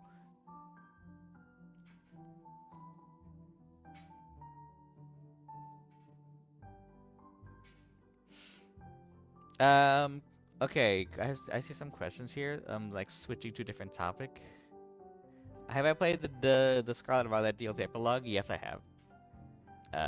I the Scarlet and Violet main characters, the main team, Nimona, Arvin, and Penny, and Kieran are my favorite in the Pokemon series ever, I think.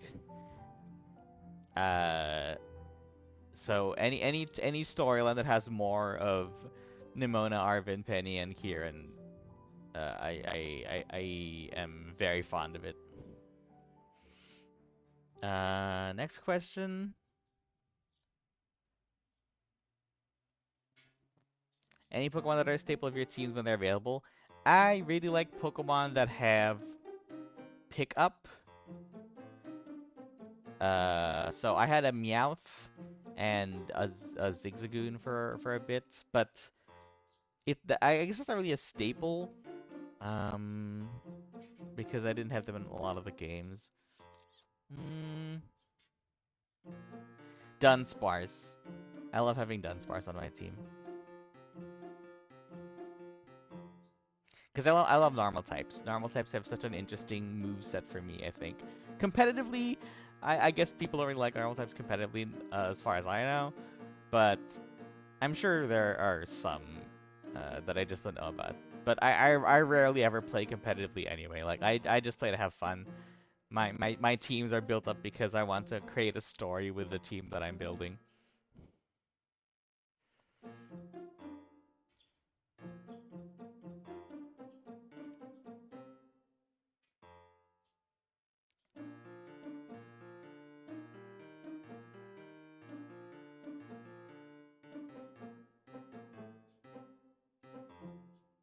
Oops.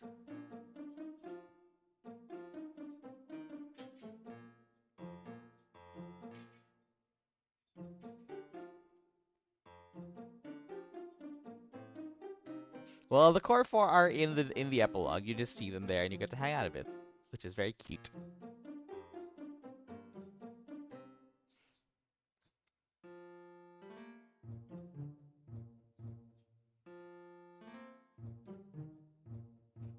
Wait. Earlier you had a question on why are NFTs so popular even though they're terrible. They're actually falling out of fashion now.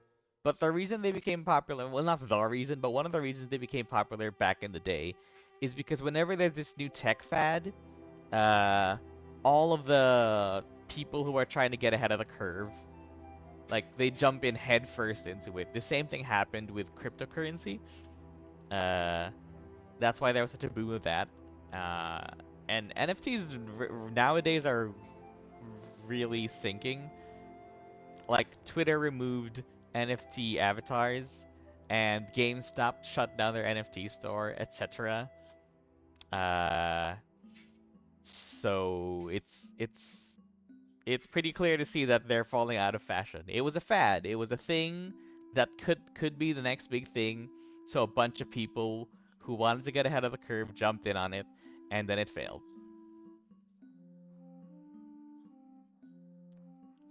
Next question I see here. Uh,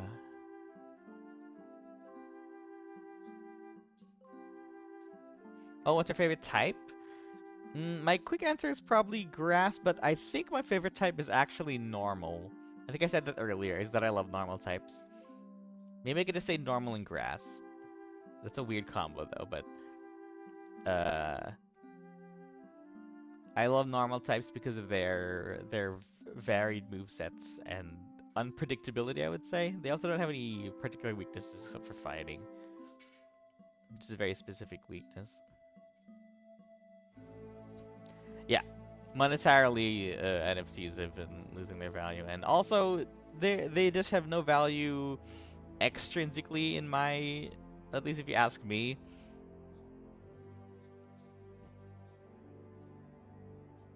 It's one of the most like uh generally difficult to understand uh, items for sale is the NFT. It's like the opposite of food, because everyone knows what the value of food is and why you pay for it. NFTs are the opposite. People pay for it. It's like, what is this for?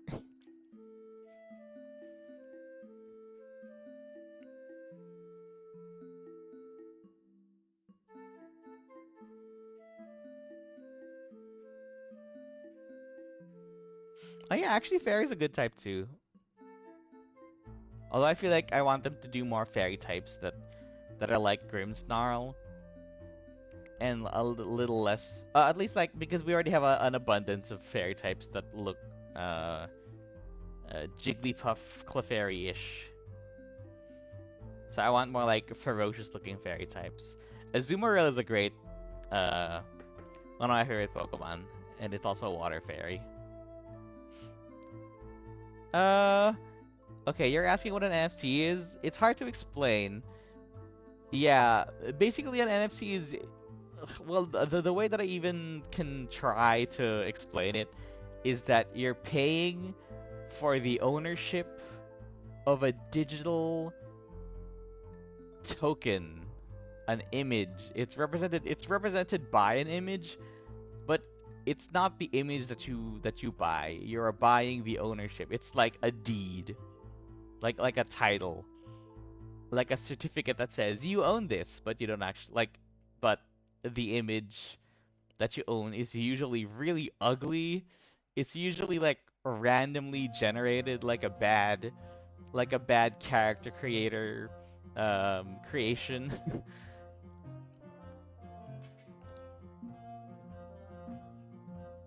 uh, and yeah, the reason that people wanted to buy NFTs is because in the future this thing is gonna be rare. Therefore, in the future, this thing will be worth a lot of money. Uh, Theoretically. Um, but yeah, it's one of the most like removed from reality things that I've seen people buy. Okay, anyways, I'm gonna save this uh, and export it.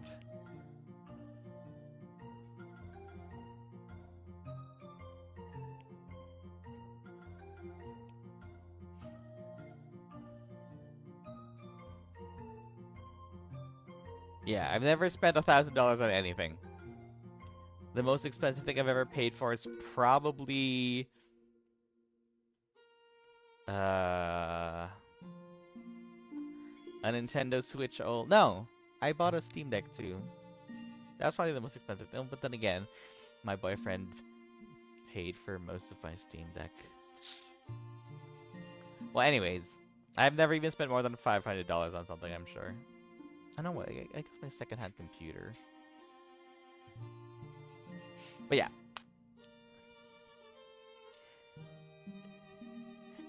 Uh, imagine imagine buying a deed to a digital house. I guess that would be a good way to put it. Because you can't live in a digital house and you can't go to a digital house. You can't put your stuff in it, but you own it, and the housing market is booming or something.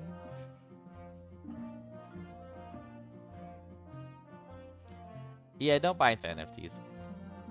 If something shifts in the world and suddenly NFTs are like the livelihood that everyone needs to do, then I'll probably have to change my views on it. But so far, as I've been just living and watching NFTs crash and burn, I'm like, nah, we were right the whole time. We were reasonable to not buy into this thing that sounds like a scam.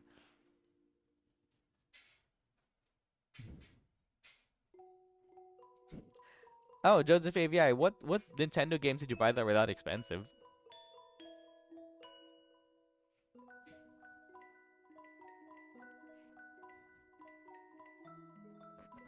Oh, plane tickets. Yeah, those are expensive.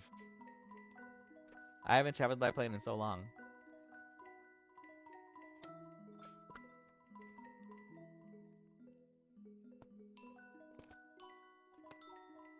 What did you fly to?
Oh, pseudo legendaries.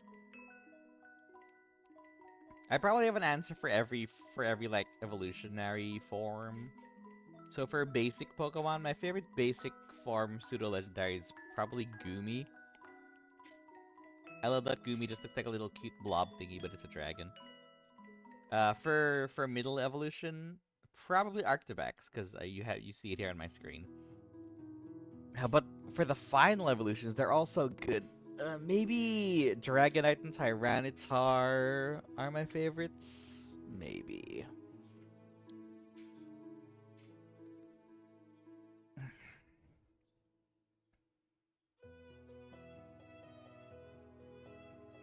Yeah, I love Goomy.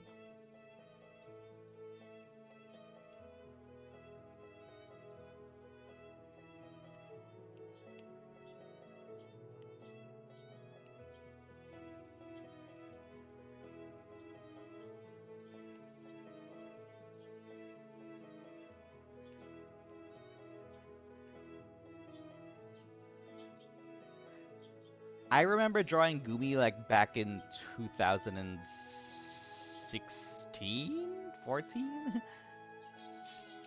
quite early in my drawing practice. I was already drawing Goomy just because I thought it was really cute.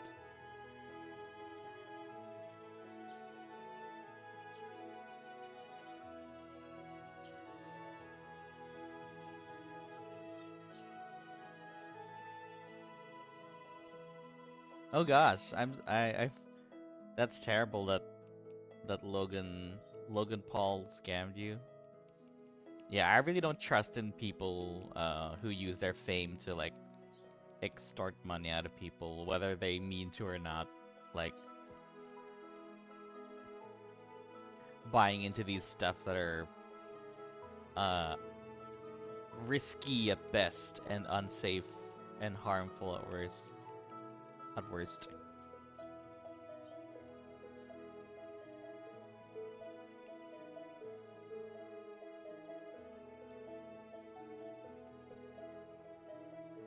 Goomtacular and Tyrific. Those are good puns. I like a good pun.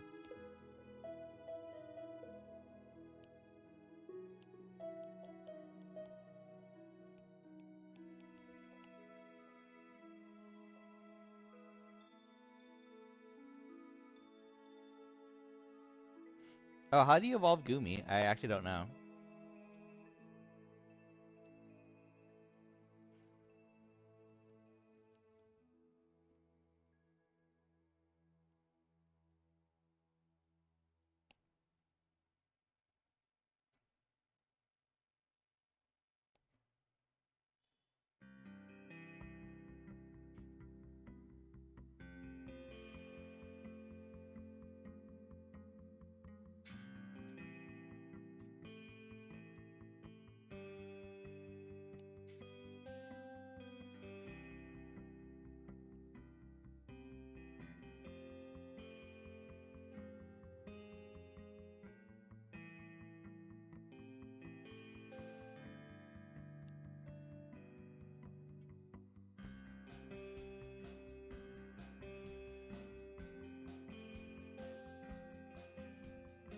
Oh, rain or fog. Okay.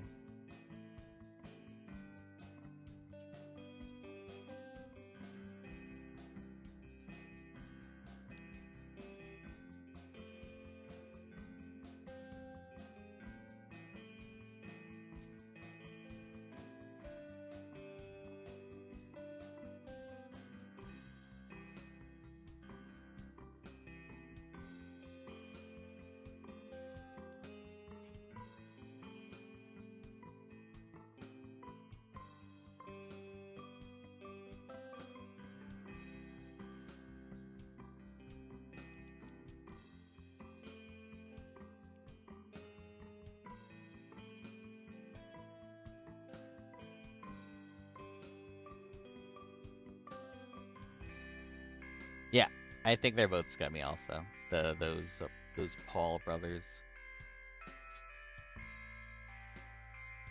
I think people are discerning. I feel like if you have like even the slightest inkling that a famous person is using their platform to scam you, you would be able to sniff it out.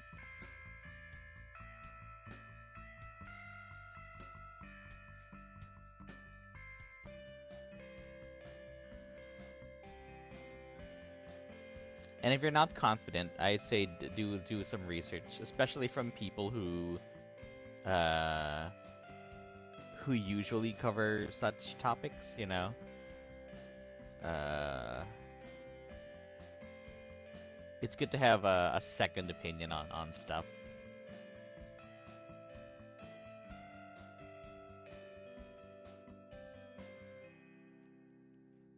Yeah, I've never seen any other videos, and I don't plan to. And I am quite happy that I don't either.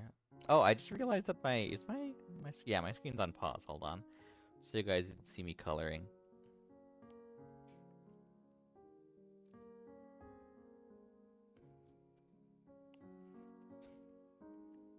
Hi, Chibi. You're watching GDQ. What is a three weapons Hades race? What does that mean?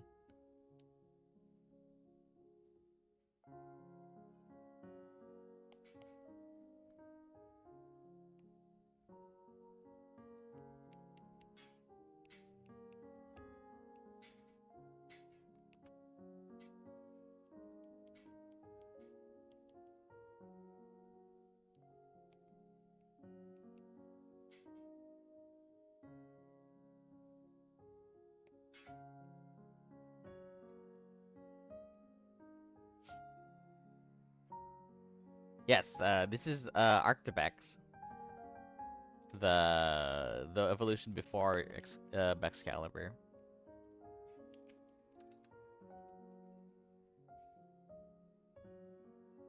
Oh, okay, three different weapons. I thought it was like three people, each with one different weapon, racing to see who gets to the end fastest.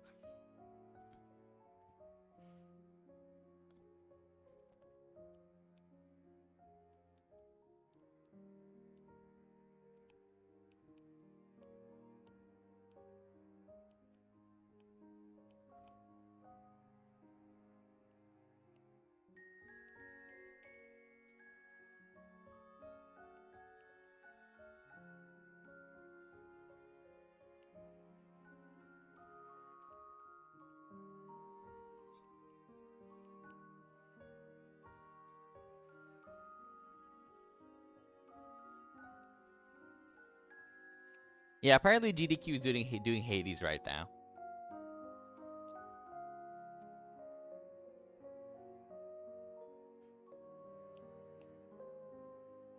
Anyway, this is done.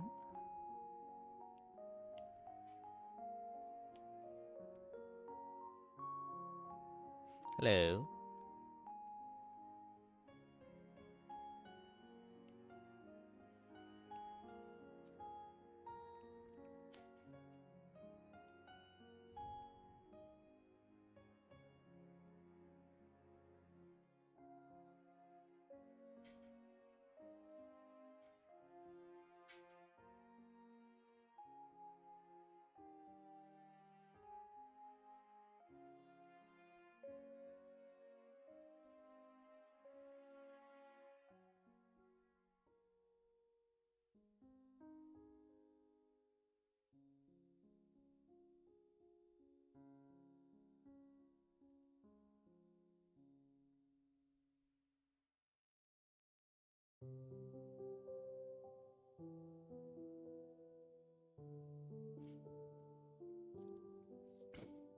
If I were an Elite Four member, I really wish that Elite Four members could have like more than just one type.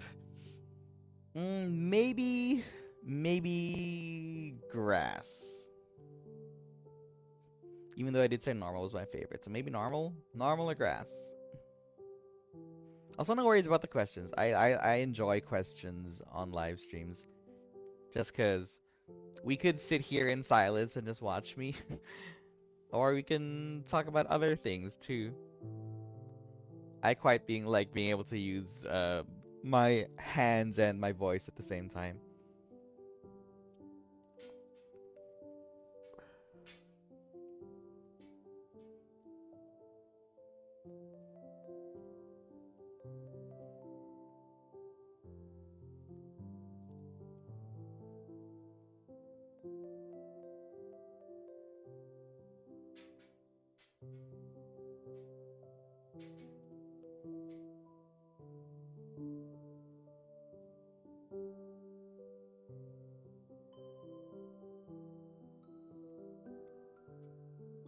If you're an all-rounder with 6 different types, you're the champion.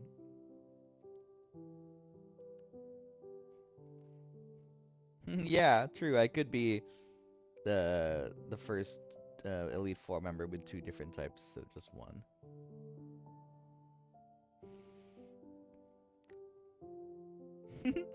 Ogerpon's great. I like the Ogerpon storyline.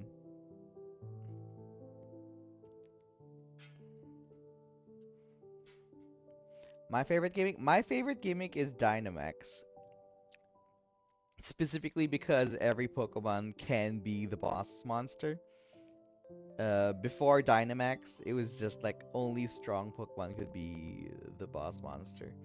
But with Dynamax, even like the regular basic Pokemon, as long as you give it that shield and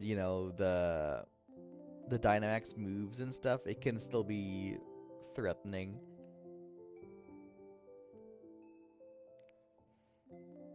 I think Terrestrialization has more use, but uh, in terms of how fun it is to use, I still enjoy Dynamax more. Like, I still play Dynamax raids online. Like, I was playing Sword last night. Uh, Dynamax raids still get a lot of people joining in, just for fun.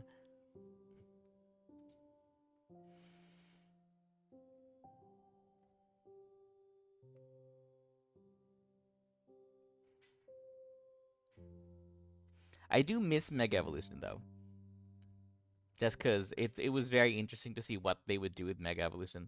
My problem with Mega Evolution is that it was so limited, and there weren't even any Gen 6 Pokemon that got Mega Forms.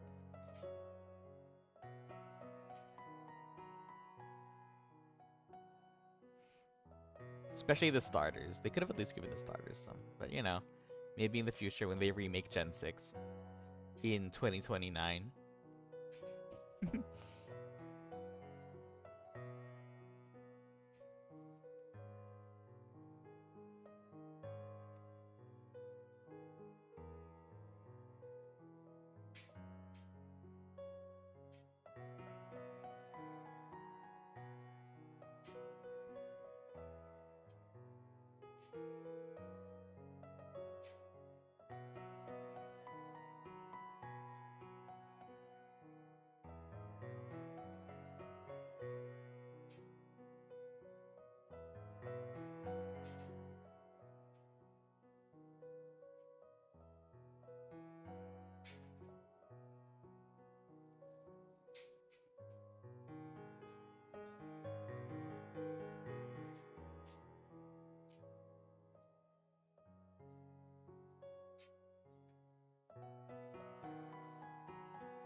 Do I consider myself a furry? Yes.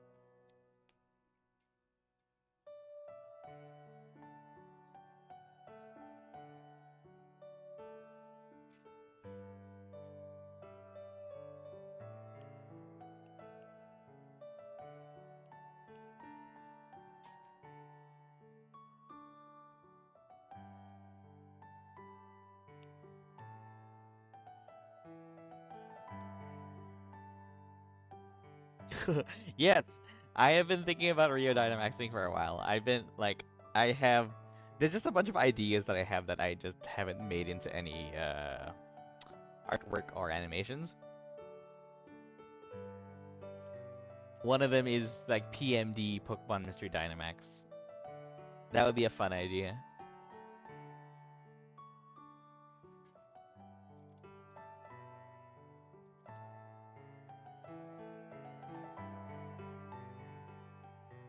Oops, I actually put two N's on that. Well, the thing for me when it comes to terms like furry and scaly and stuff, I don't think it's that strict. Like you can just say furry. In my mind, it that covers everybody.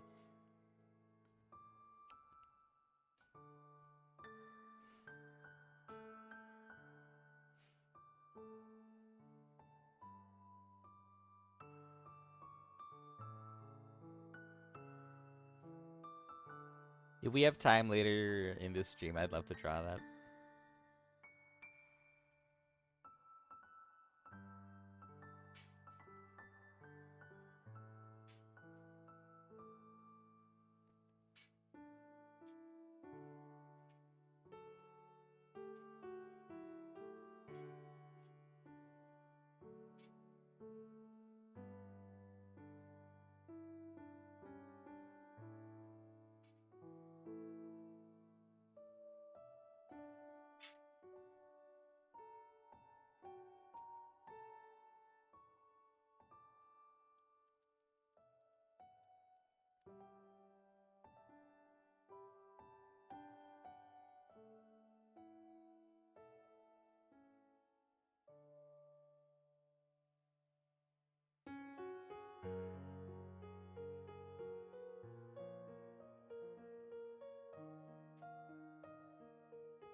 I think all furries of any species can be cute. I do have a bug Sona, because I played Bug Fables and I was like, these are great designs. I think I want to make a design based on that. So I made one. I also have a frog. I just love all types of species and I love designing OCs. So pretty much any species, not all but many species, I have an OC for them.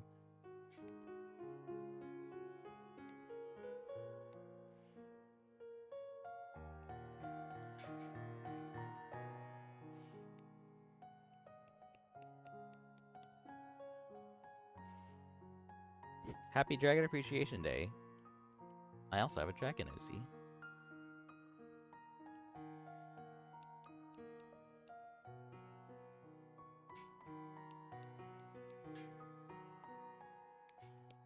What's up? What's up? What was happening while you're playing Indigo Disc?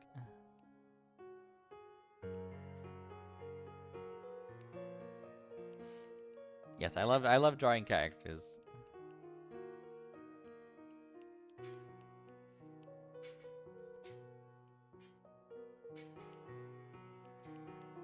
I would like to have OCs for as many species as I can.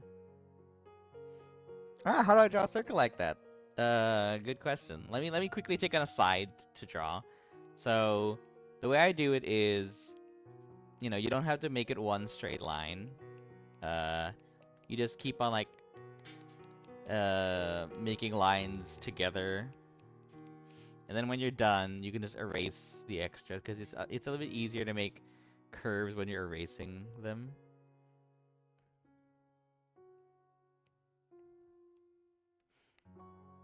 But yeah, I suppose the general technique would be not to get it right the first time. You just keep smacking these lines together a short distance away from each other, and then just erase the excess that you don't need.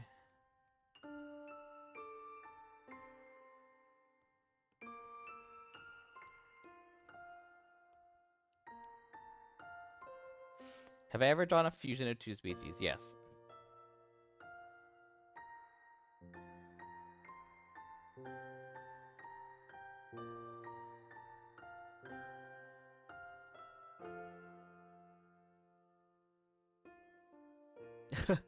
Oh, do the cottony fly in the air?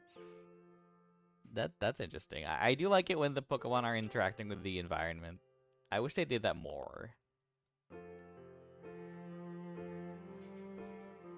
Yep, sketches don't have to be perfect. You are right, Sindaquazi.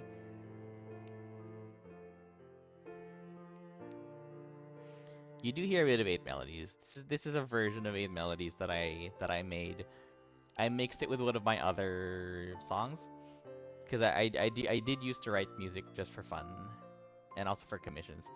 Uh, so the music that you're hearing in the background of the stream are all the well, I just chose my favorites of the songs that I made over the years.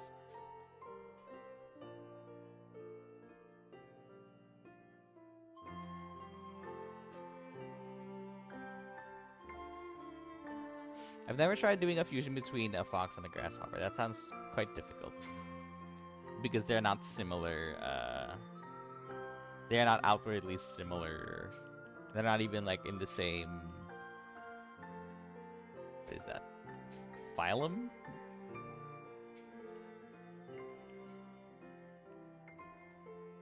No, it's not phylum. It's something else.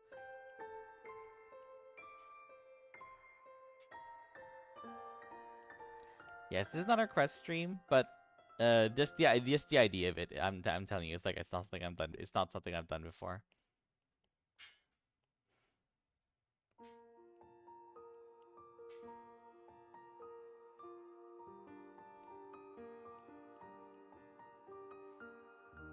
Hello.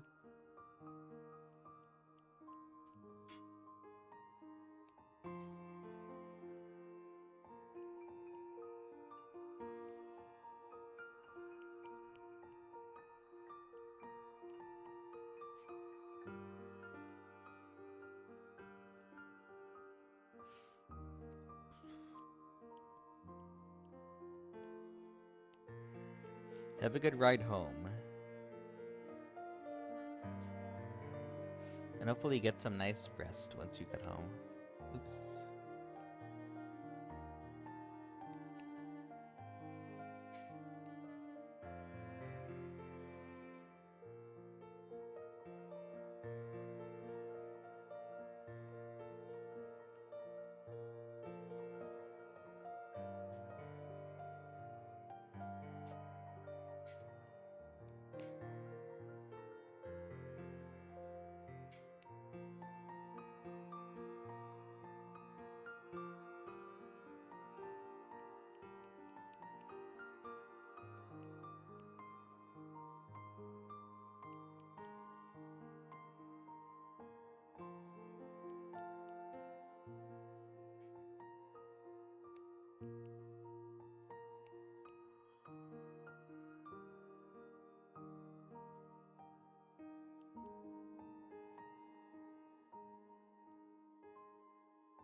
I do like the warm fuzzies.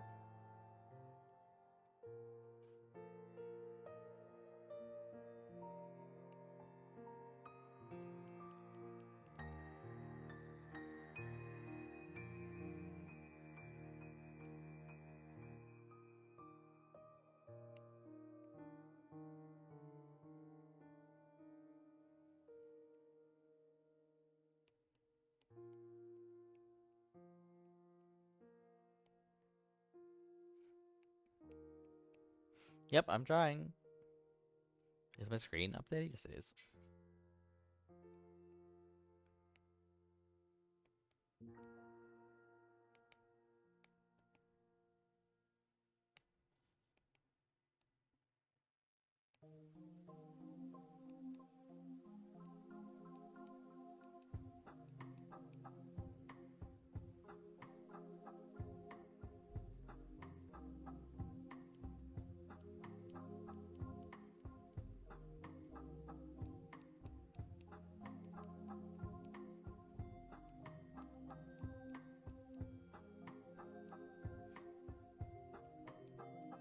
Yep, it's Mew.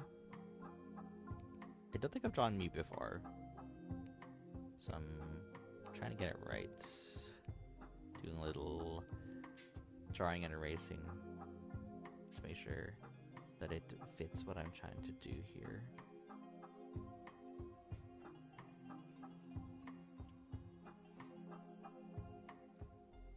Oh, I thought you were asking me that if I'm drawing again. I didn't understand that you were asking me what I'm drawing. But yes, I am drawing the scarf commissions.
Which fictional characters do we have a crush on and why? Oh, there's a bunch. Let me think. Let me think real quick.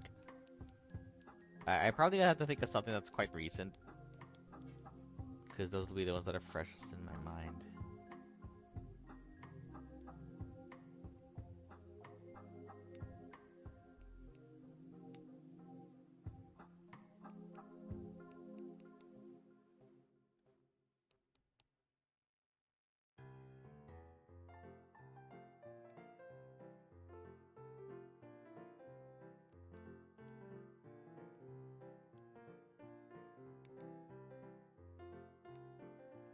Oops.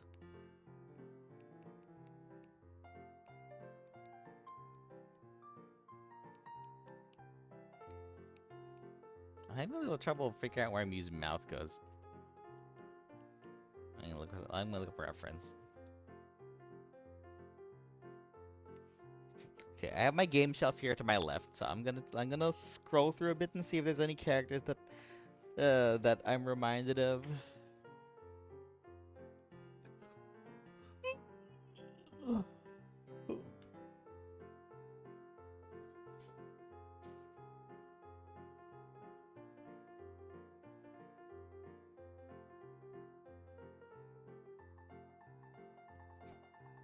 Maybe Taba. Taba from Breath of the Wild. Well, I played more of Taba in Age of Calamity, Hyrule Warriors Age of Calamity. It's the birds, man.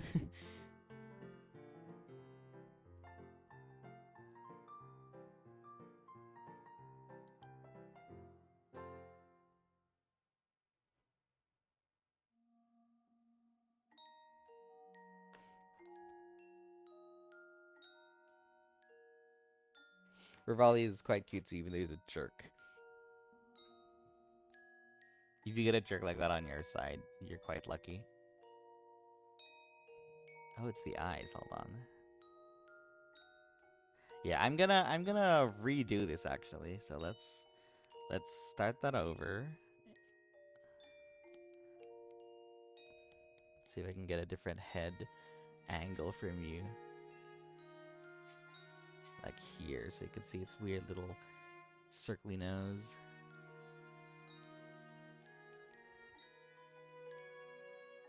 and the cute point little ears of little cat ears.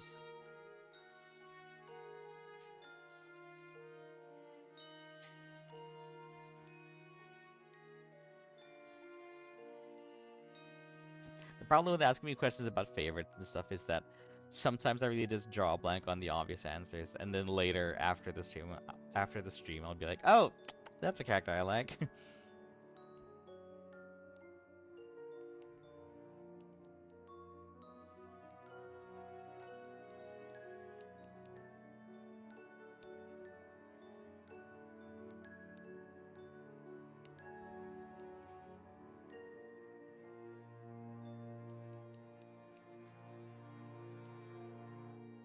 Bye.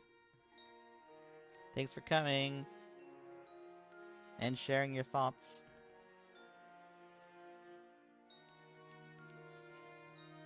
Oh, Dribble's a cutie. I ship him with Spitz.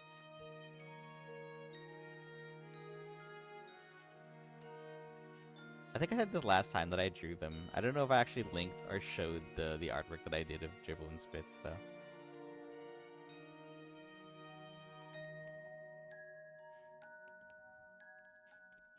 Yeah, I have a lot of comfort characters too. It's just nice to have a lot of characters that you're quite attached to, and you'll be like just seeing them makes you happy. Especially seeing them happy makes you happy.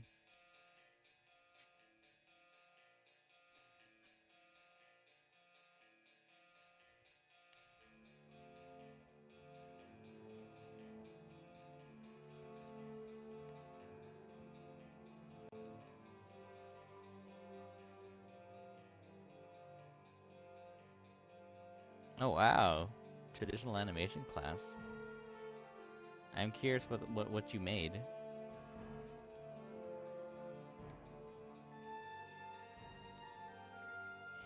If you have too many characters, I think just think of one.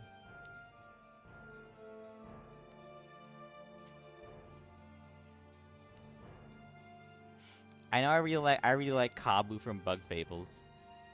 He's a comfort character. He's the big strong green bug who's adorable and a nerd.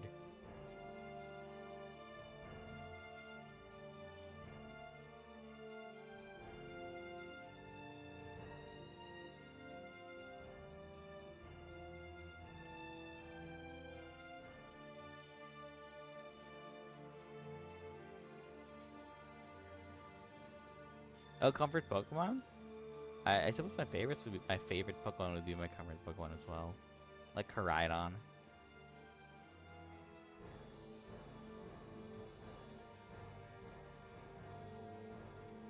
Yeah, I like Bug Fables. I haven't finished it, but I like it.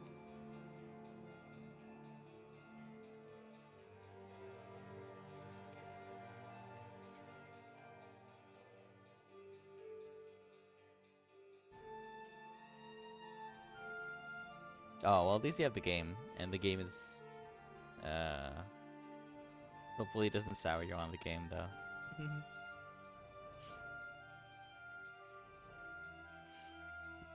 Giant Lucario and Tiny Raichu sounds adorable. Just pick up the Raichu in your hands.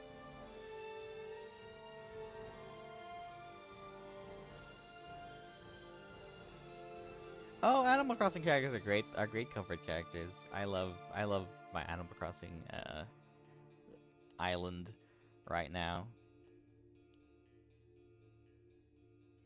I love Teddy and Pierce and Nana and Freya and Buzz and Chief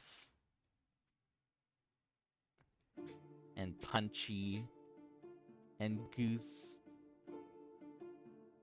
and Azalea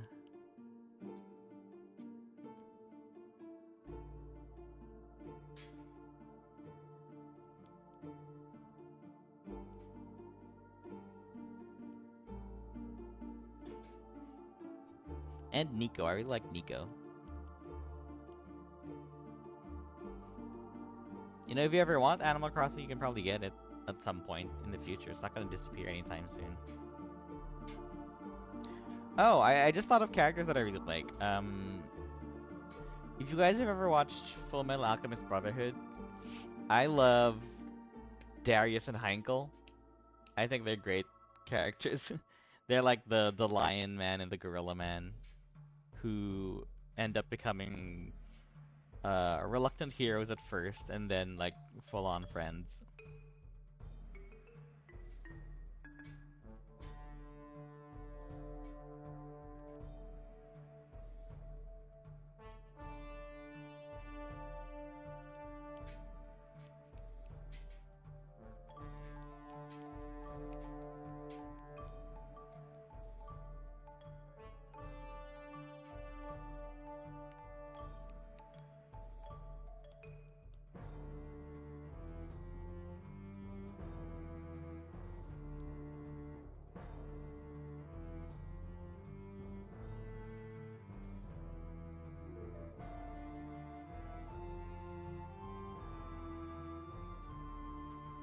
Yeah, Arvin's a great character too. I think Nimona, Arvin, Kieran, and Penny together as a group are a great like comfort group characters. If I could draw humans better, I would like to make like slice of life stuff with those characters. I mean, I can draw humans, I just haven't been practicing them lately.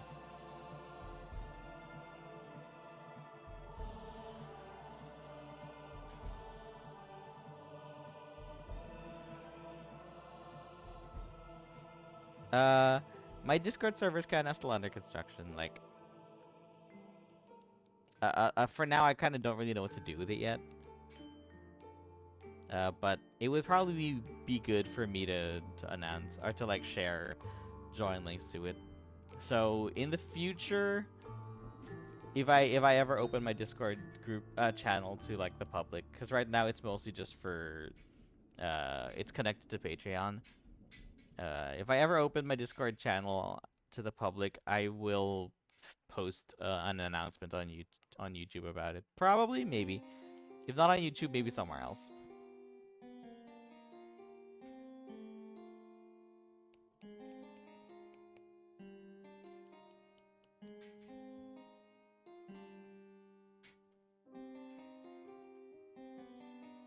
I wonder what Pokemon they would be. Good question.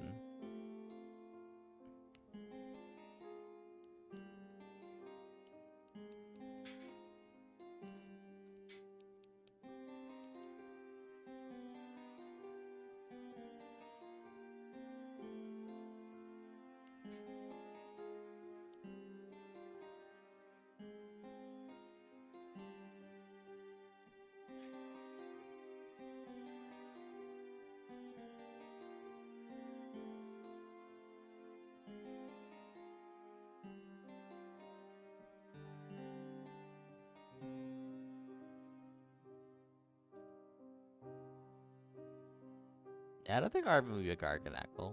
I feel like he'd be something gentler. At least not in my mind, he wouldn't be that. Also, yeah, he finally got the Mew face right. Took a while.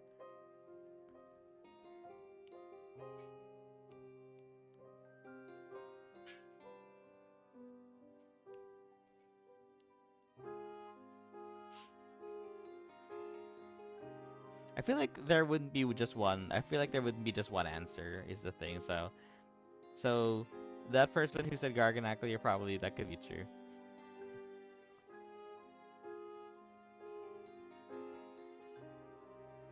There's just so many choices. So you could be right.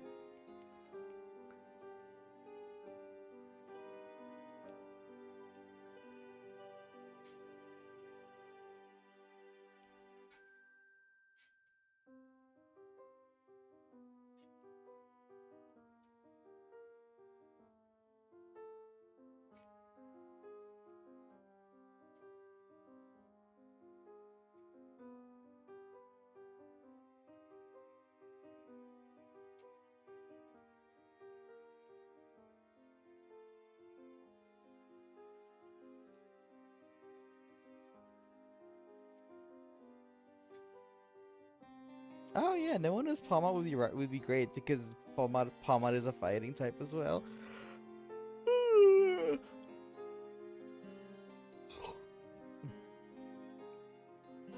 Oh, that's cute. I didn't actually know that about Garganacle's Pokedex entry.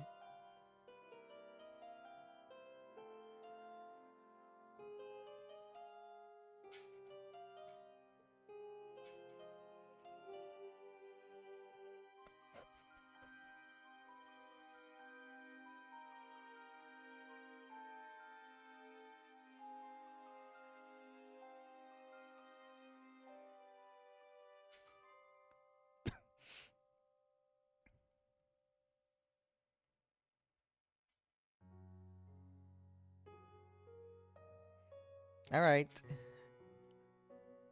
Thanks for coming.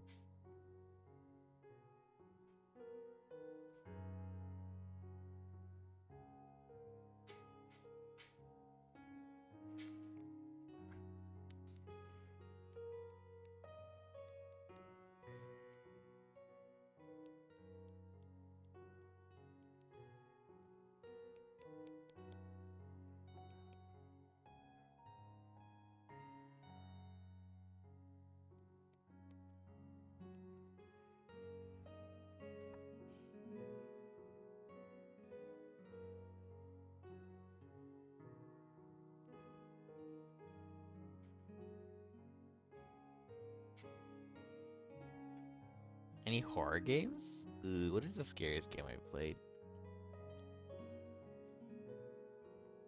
I'm usually too scared to play horror games, but I like to watch people play them.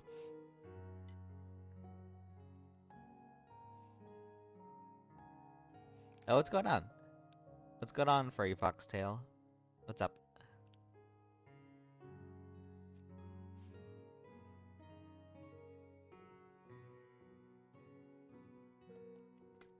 Oh, 4 minutes. Hold on. I wonder if you guys can try and refresh in case there's like delay because I feel like there's also delay here on mine.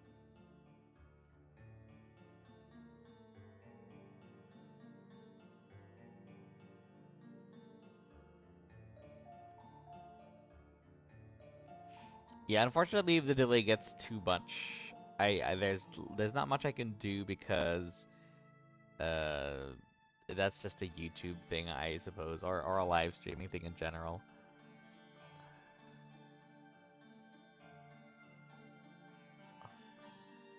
Um, I don't really do FNAF lore. That's as much as I can say about it.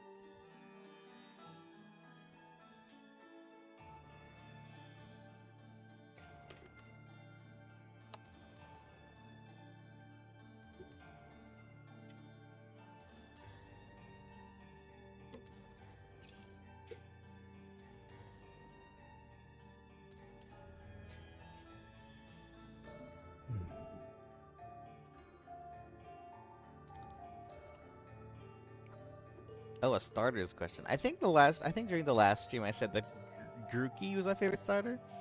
I do love Thwacky. He's probably one of my favorite middle evos, as well as Raboot, because you know me, I like my middle evos.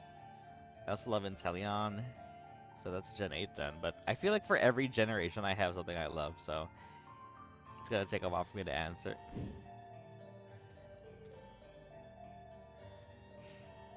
In Gen 1 I love Charmeleon, Wartortle, Ivysaur, more middle evos. But I also love the basic forms, so that's great. Charizard, of course, is a classic. Blastoise has cool cannons. I think they can do cooler things with Ivysaur's design, but so far I like Ivysaur's a little more than Venusaur's. Did I say Ivysaur twice?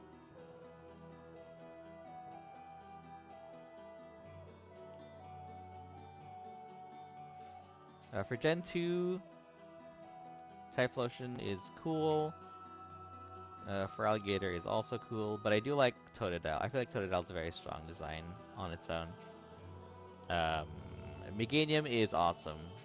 I feel like Meganium has a great design. It's like a plant dinosaur, which, as you know, I am biased towards.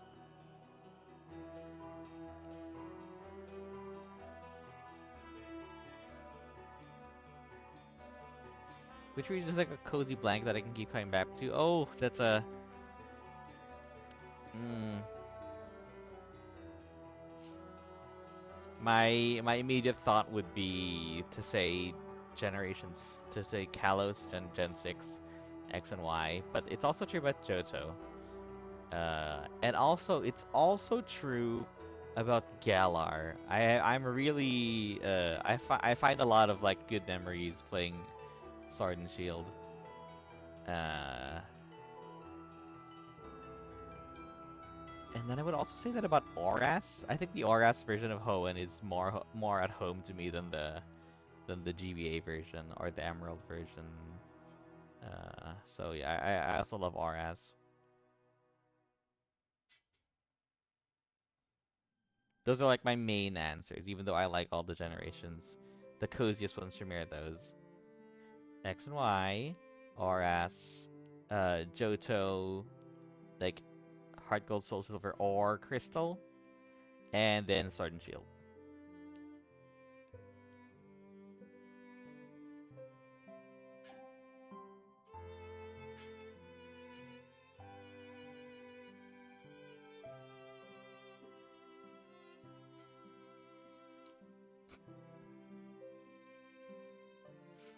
Yeah, Snowball City is great. I love Camphrier Town. Camphrier has one of my favorite town themes. Yeah, I love just how vibrant the 3DS Gen 6 games are.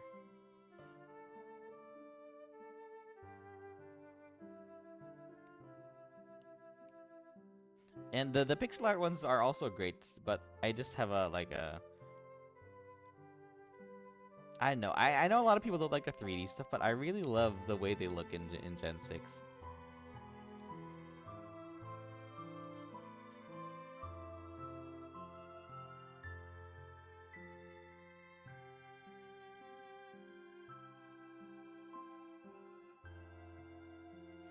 Oh, Hisui's a good choice too. Although I feel like in Hisui I miss a lot of like the modern stuff that you get in other mainline games like the gyms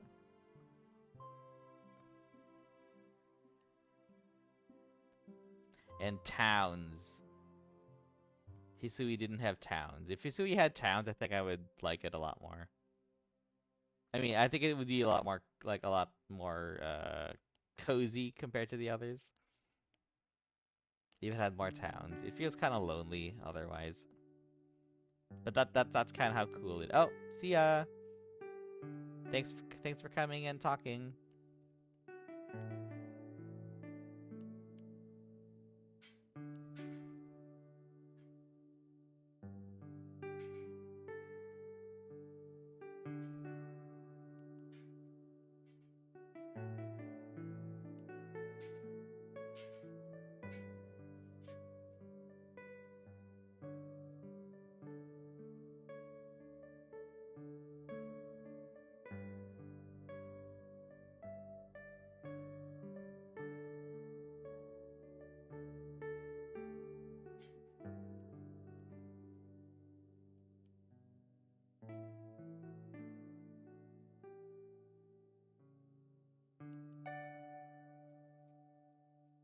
Alola is fun.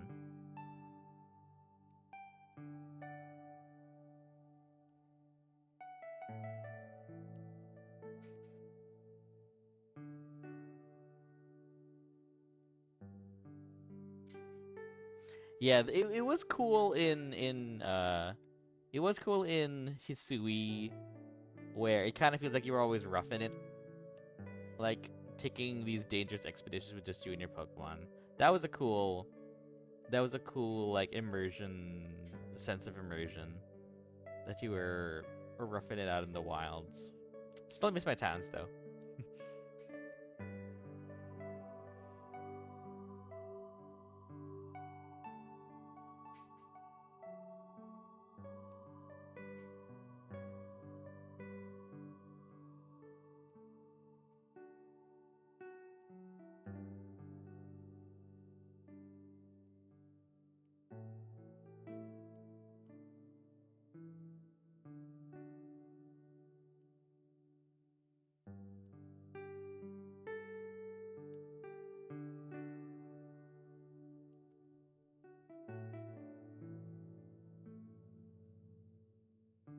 Yeah, I love Legends Arceus. I want more Legends games. Although I also want better Legends games. Because Arceus was good, but I want it to be more.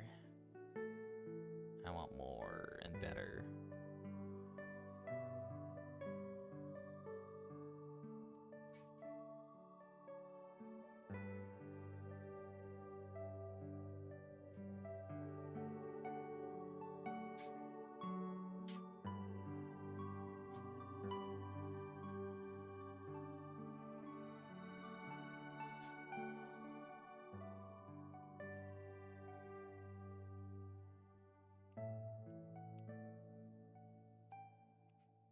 Who knows? Maybe we'll get a Legends Unova.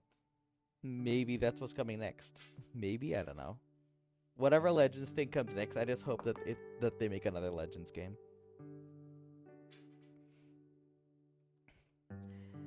Oh, what's my home region? That's a good question.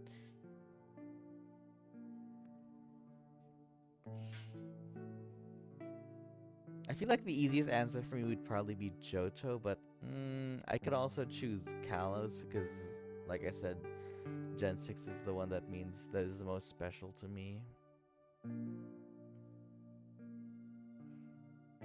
Oh, Hoenn. Maybe Hoenn. That's a good one. That's a good answer too. But Galar too. Oh, there's so many choices. I'm thinking what my criteria would be for choosing my home region. I feel like for me to choose my home region, I would need to be familiar with it and also enjoy traversing it.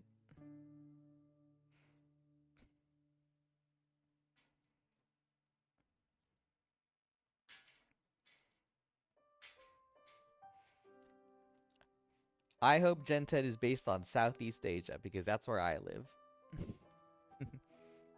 I'm biased, and that's my answer.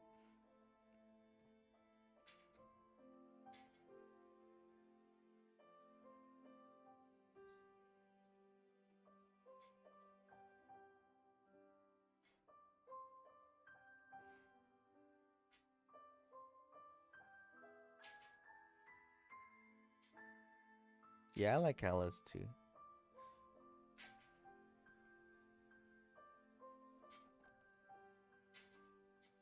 I still don't have a specific answer. I feel like I keep hopping around from answers because I have a lot of them.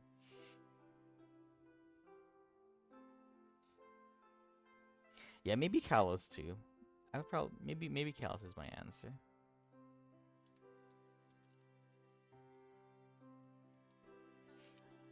I really like the amount of interiors you can go to and the exploration that happens in the older games because you don't really get the interiors in Gen 9, and you don't really get that kind of exploration in starting from Gen 8 because they focus mostly on the wild area.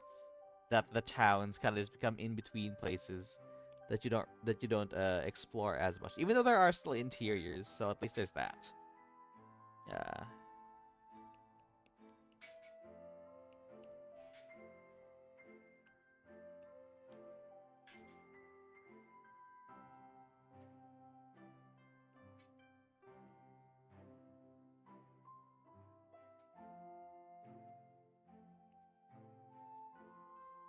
yeah, who knows what they'll do for Gen 10? I honestly have there's no way of predicting. The clues that they leave behind in each game are like they only make sense after the next generation has already come up. I don't think there's any way to predict otherwise.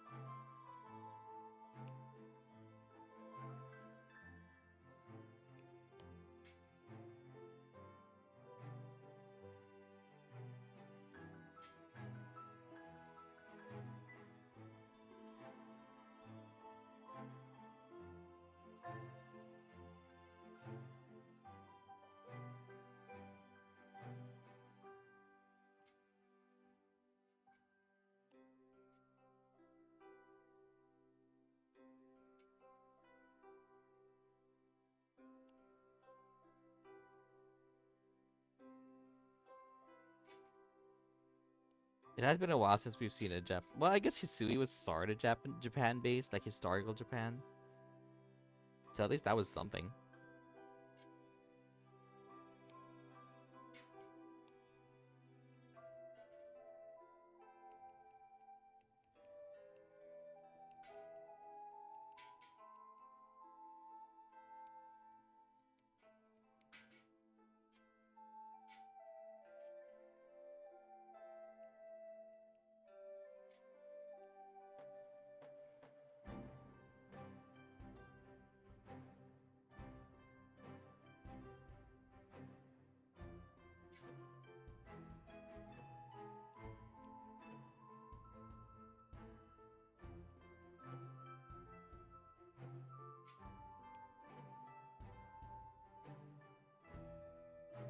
Alright, see you.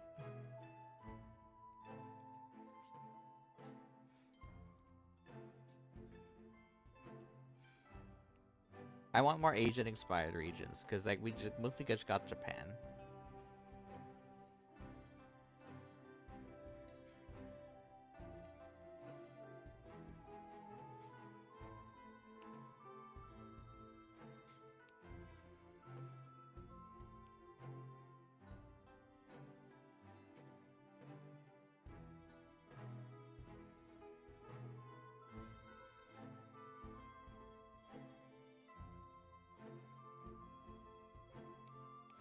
Thank you.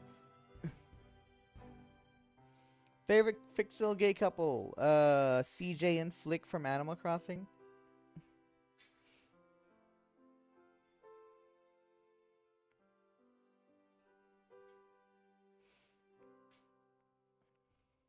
Possibly, although that was all the way back in X and Y though. I feel like if they're gonna hint at the next at the future games, it would probably be something in Paldea.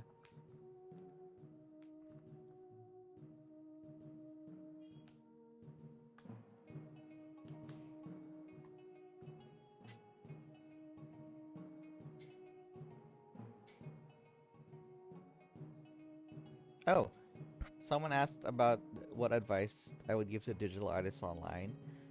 Okay, I have advice for digital artists online. My advice is try not to think too hard about the algorithm, because you'll kind of rack your brain at it. My advice would be to enjoy your work first, and then you can start thinking about like marketing and PR and sharing yourself online. Because sharing stuff, especially on something like Twitter, is quite unreliable, especially now uh, that people are leaving Twitter in droves. Mayo says my favorite fictional gay couple is the one I made up. Yeah, true. The ones that you make up in your mind are some of the best ones.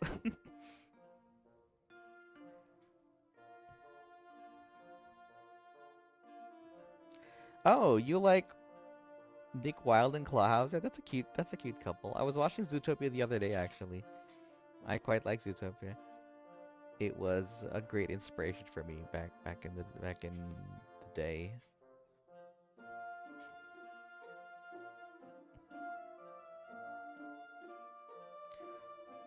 But yes, CJ and Flick from Animal Crossing, they're technically not canon, but there's so much ship fuel for them. I have the Happy Home Paradise DLC, and I have them living in the same house because if you use Flick's amiibo in Happy Home Paradise, CJ will move in with him automatically. You can't separate them. And it's the same thing if you use CJ's amiibo.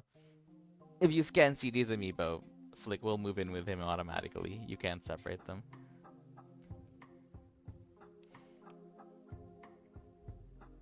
So I'm gonna save this.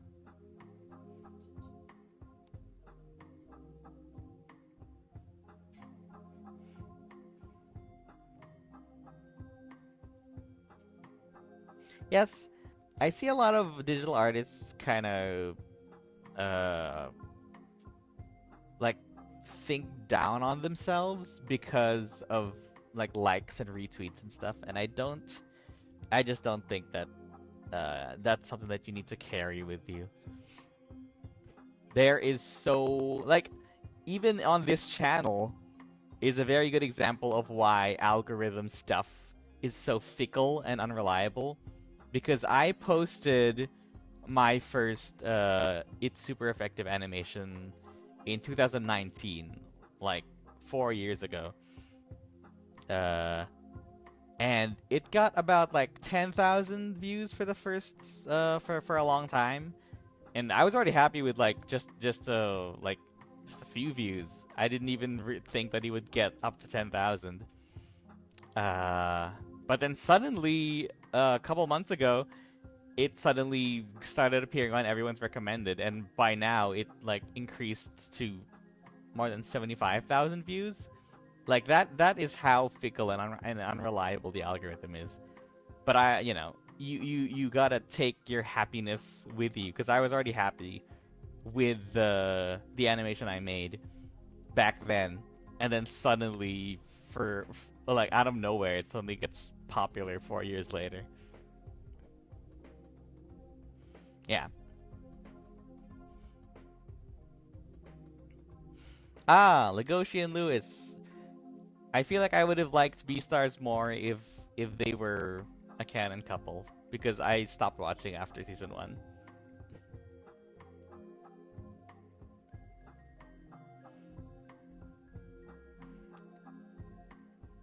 I feel like the Beastars world is too cruel for me.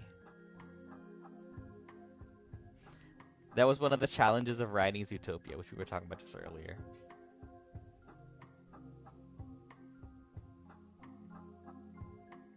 Yeah, it is sad to see. Well, first of all, it's sad to see some people whose work is not recognized. But at the same time, I hope that people would be able to enjoy their work without showing anybody yet. Because I feel like it's important to be satisfied with your work when you're just by yourself.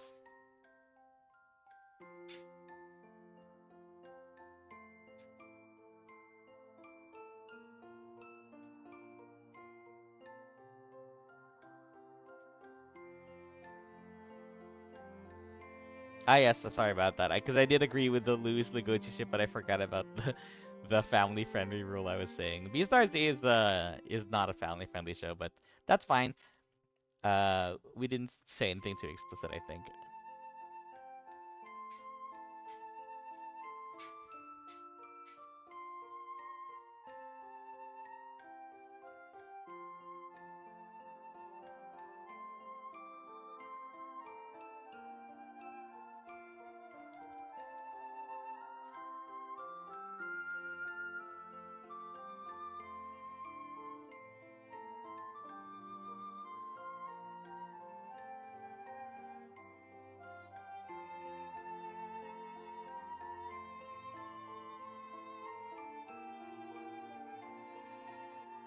I do think twist villains are not as strong, uh, but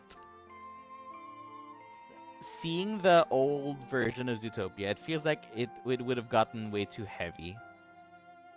Because when it gets too heavy, it becomes like the Beastars problem to me, where it's the issues are so heavy that you kind of don't want to live in in that world. The way they updated Zootopia is they made the world way more appealing. Like you actually want to be there.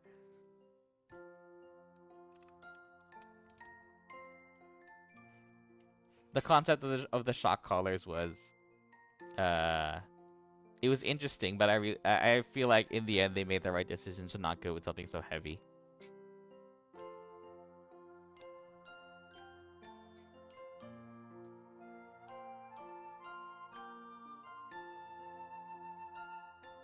Oh, sorry, I didn't see what your other question was, because I feel like it got scrolled up by too many messages. If you would mind just typing it again.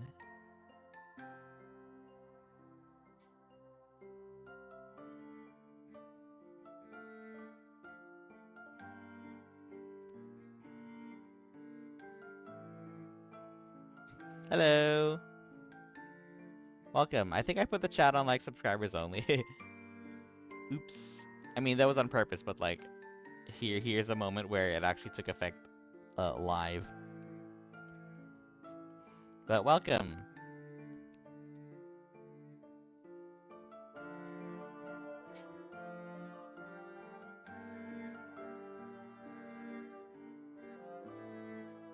It's a personal preference thing.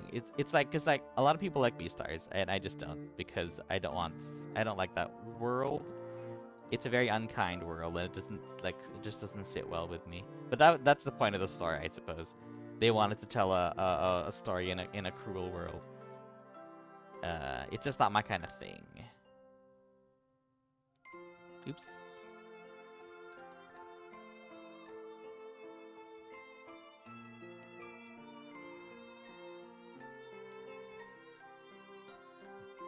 It certainly would be interesting. Like I don't know how they would handle that kind of story in a family friendly movie.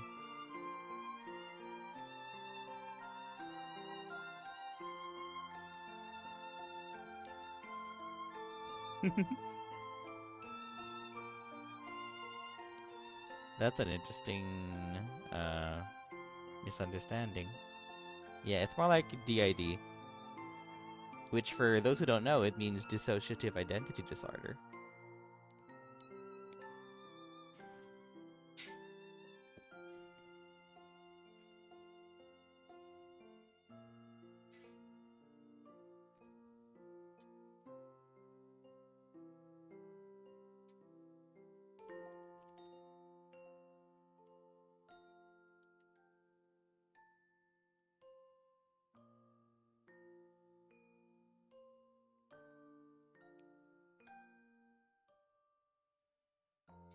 Oh, uh, large muscular men. Yes, I do enjoy them because I like gentle giants. And also because it's just nice. Like, don't you just want to be held by a large, strong man sometimes, who will protect you and carry you and well, I don't know, lift giant rocks in your way.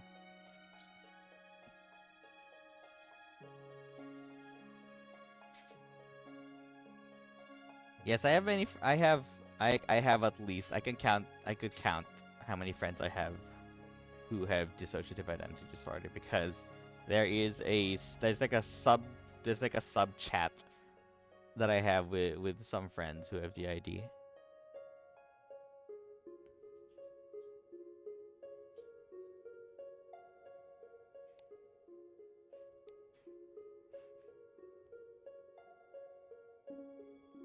Well, this is a Mu OC. This isn't the Mu because there's not only one Mu in this universe.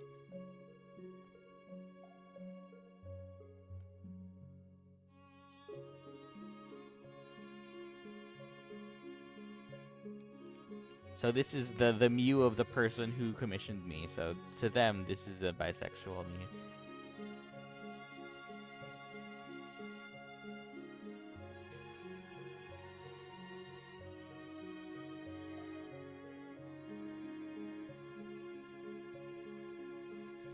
Well, this is like going into like personal stuff territory. I will answer though. In real life, yes, I am large. I'm not particularly muscular, but I kind of look like a giant teddy bear. I'm just not that tall, but I am. If you hugged me, it would probably feel like hugging a Snorlax.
Oh, well, I do have a I would say I have a high strength stat.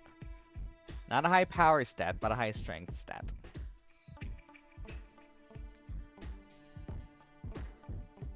Hello! The stream's not gonna be ending for a bit, because I'm still working.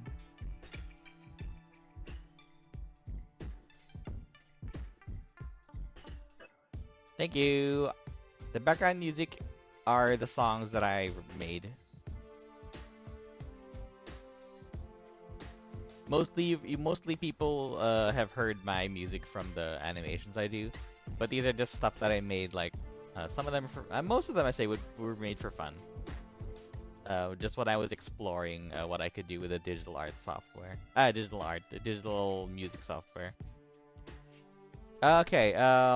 Why did I give my Charmeleon a goatee, and will we see him as a Charizard? I gave him a goatee because it's a good identifying element of his design.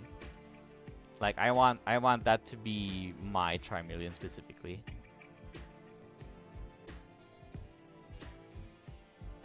Yes, I made these songs. I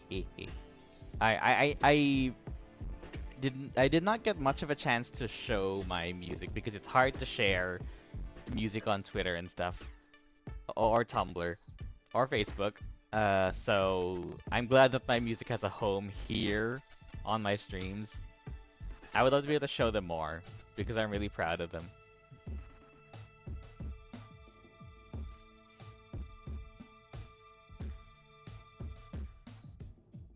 Ah, yes. Body type diversity, I absolutely love that. I really want us to have... Well, when I say us, I mean... I would like to see... I would like there to be more of it. I feel like a lot of body types get the short end of the stick.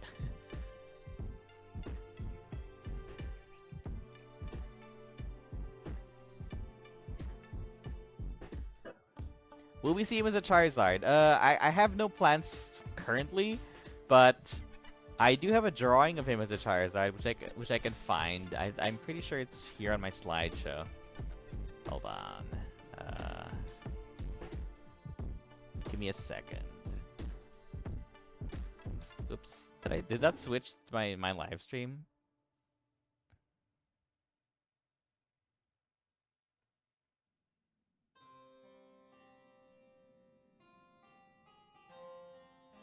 It did. Okay, hold on. I have a slideshow here that has Rio as a Charizard. I just need to find it. Give me a second. Is it this one? Oops.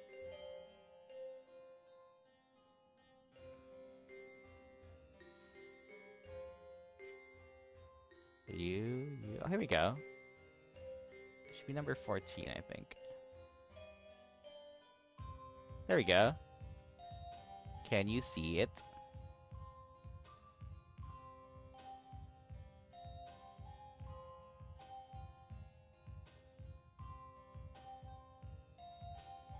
Should be showing up on screen right about now.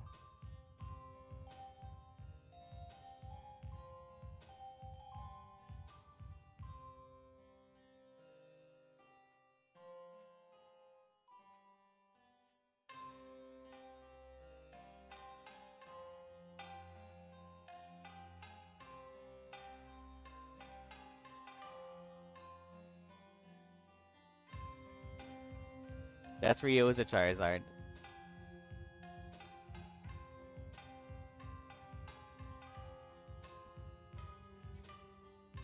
Rio, but older Rio.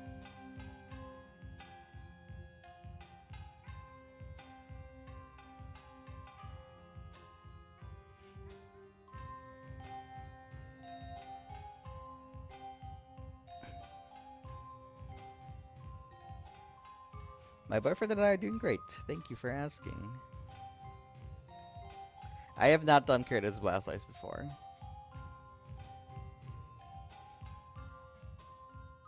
Yep, I gave you one of those cool old man scars. Just because it's just a cool design.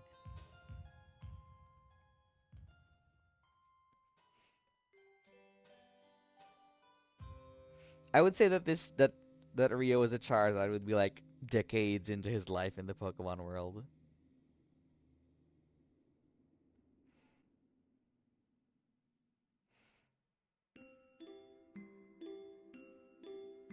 Oh, singing. I wonder what songs the older Rio would sing.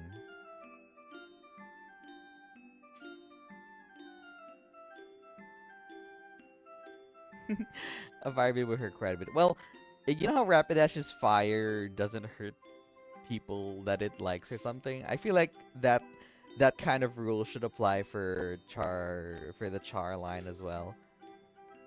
Uh, he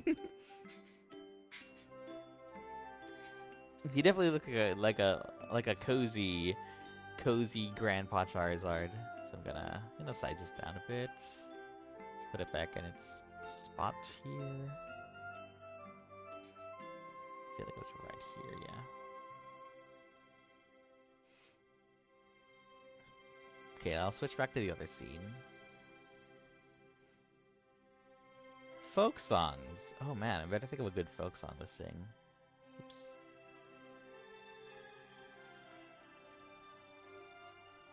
Alright, I have a good idea for a good folk song to sing.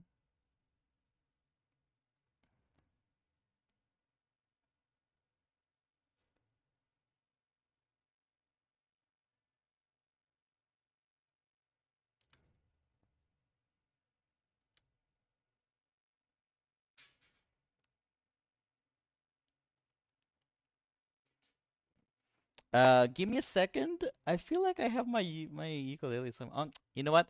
It wouldn't work anyway because my microphone doesn't pick up the ukulele sound. Uh,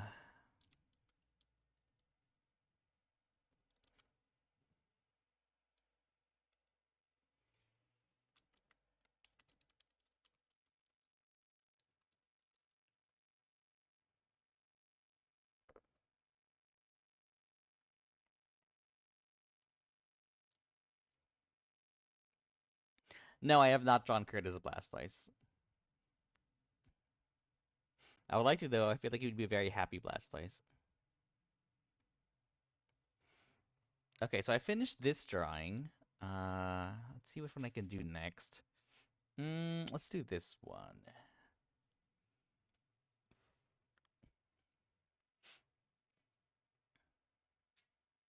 So while I'm drawing this next one, I'm gonna be singing to you a folk song.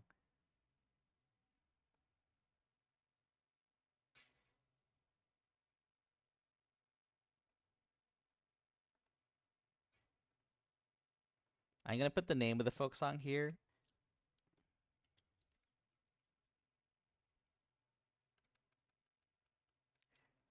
It's a song about nature. It's a song about taking care of nature by Asin.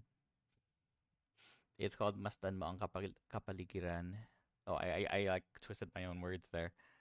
Uh, yeah, it's a song about nature. It's a song about harmony with nature and taking care of the world because we're the only ones who can. And I will be doing that while I draw the next drawing. As you can see, I paused the background music for now.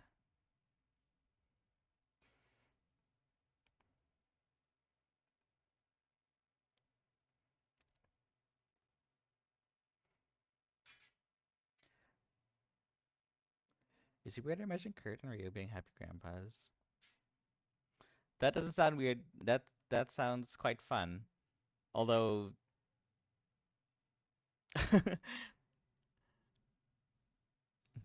you know what? I don't think Rio would be too. I think Rio would try to give them like vegetables and stuff, and Kurt would be the one who's like, "No, I have some marshmallows."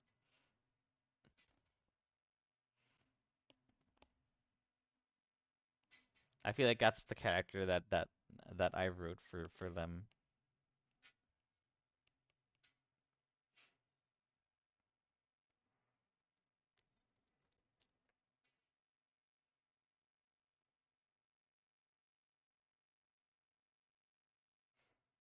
All right, I'm gonna start singing now.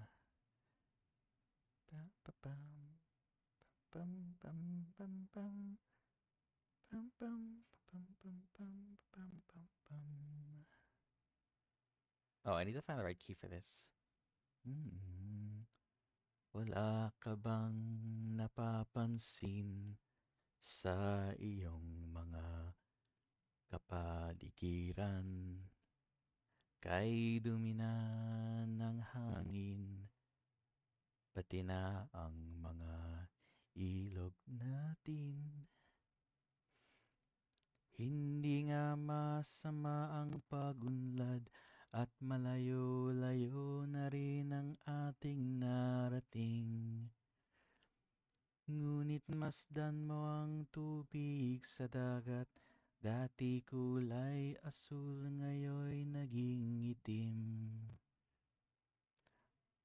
Ang mga duming ating kinalat sa hangin, sa langit, huwag nating paabutin. Upang kung tayo'y pumanaw man sa riwang hangin, sa langit natin matitikman. Mayroon lang akong hinihiling, sa aking pagpanaw sana ay tagulan. Gitara ko ay aking dadalhin, upang sa ulap na lang tayo magkantahan. Ang mga batang ngayon lang isinilang, may hangin pa kayang matitikman. May mga puno pa kaya silang aakyatin, may mga ilog pa kayang lalanguyan. Bakit di natin pag-isipan ang nangyayari sa ating kapaligiran? Hindi nga masama ang pagunlad kung hindi nakakasira ng kalikasan. Darating ang panahon, mga ibong gala ay wala nang madadapuan. Masto mo ang mga punong dati ay kay tatag, ngayon namamatay dahil sa ating kalokohan. Lahat, sorry, lahat ng bagay na narito sa lupa, biyayang galing sa Diyos kahit nung ika'y wala pa. Ingatan natin at huwag nang sirain pa, pagkat pag kanyang binawi tayo'y mawawala na. Mayroon lang akong hinihiling, sa aking pagpanaw sana ay tagulan. Gitara ko ay aking dadalhin, upang sa ulap na lang tayo magkantahan.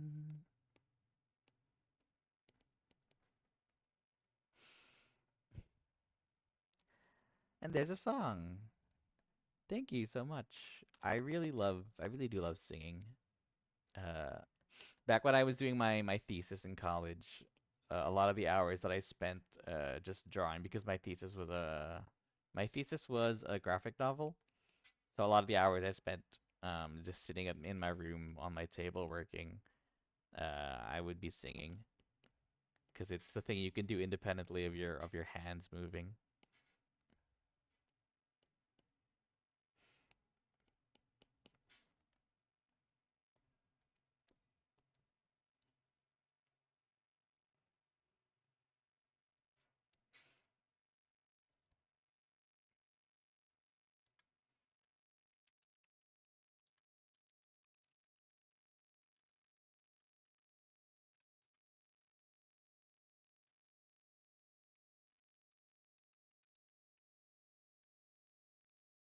Yeah, it did sound like a lullaby. There's actually another lullaby that I could sing Cause the one I sung for the video, that was Payapang Daigdig. That was the Peaceful World song. Thank you.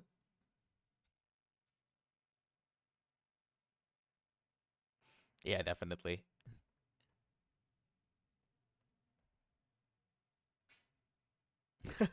Oh, Otter Samuel, are you Filipino? Were you the one who messaged me last night, or was that someone else?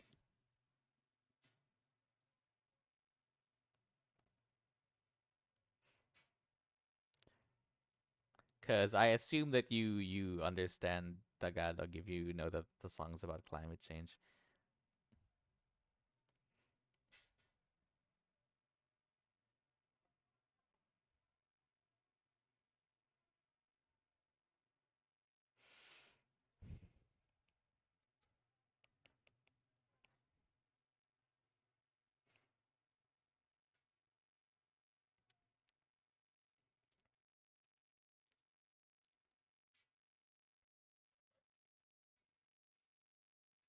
Oh, that was you! Hi! Your name is different here, so I didn't know. But yes, I'm glad you're here, though. I'm actually working on yours right now, as you can see with the Swampert head.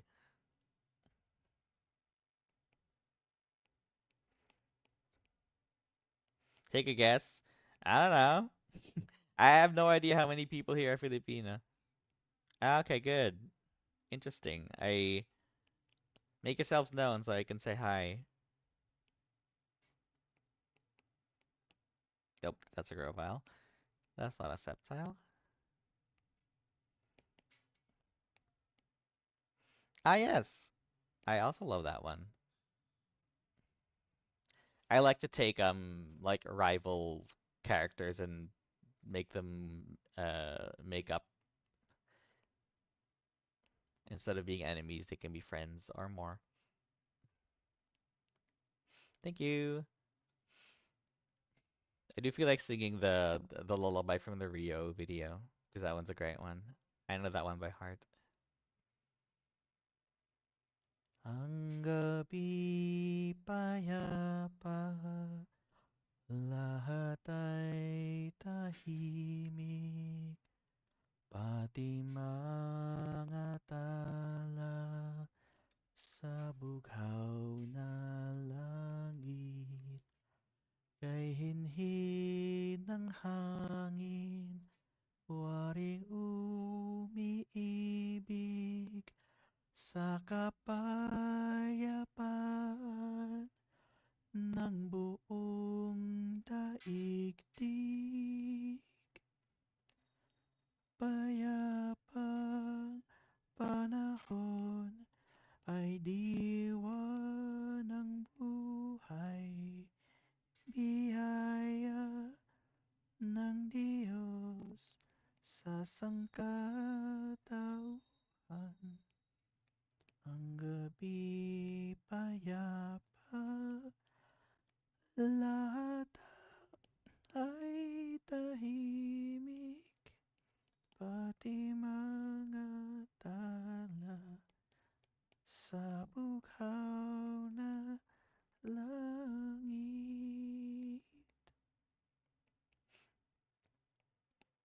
Oh man, I need to warm up my voice for that.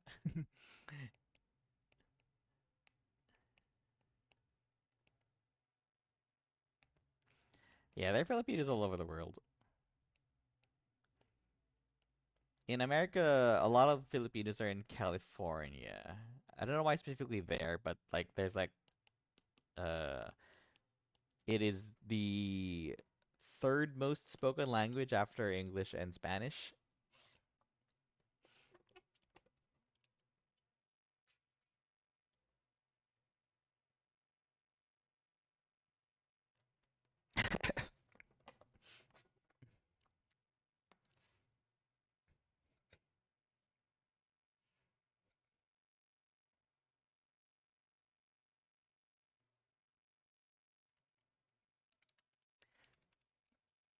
There's another lullaby that is pretty famous. I would say equally as famous as the Payapang Daigdig song, which is the Sa Ugay ng Duyan song. Uguay is like the rocking of the cradle, I think is the translation. Hello. Yes. I wanna finish a little bit more of these, so I keep going with the stream. Plus, I'm singing now, so uh, uh, I, things have switched up a bit because I was just playing background music earlier. Decorates their tail. That'd be so cute. Sceptile already does look like it's got decorations on its tail anyway.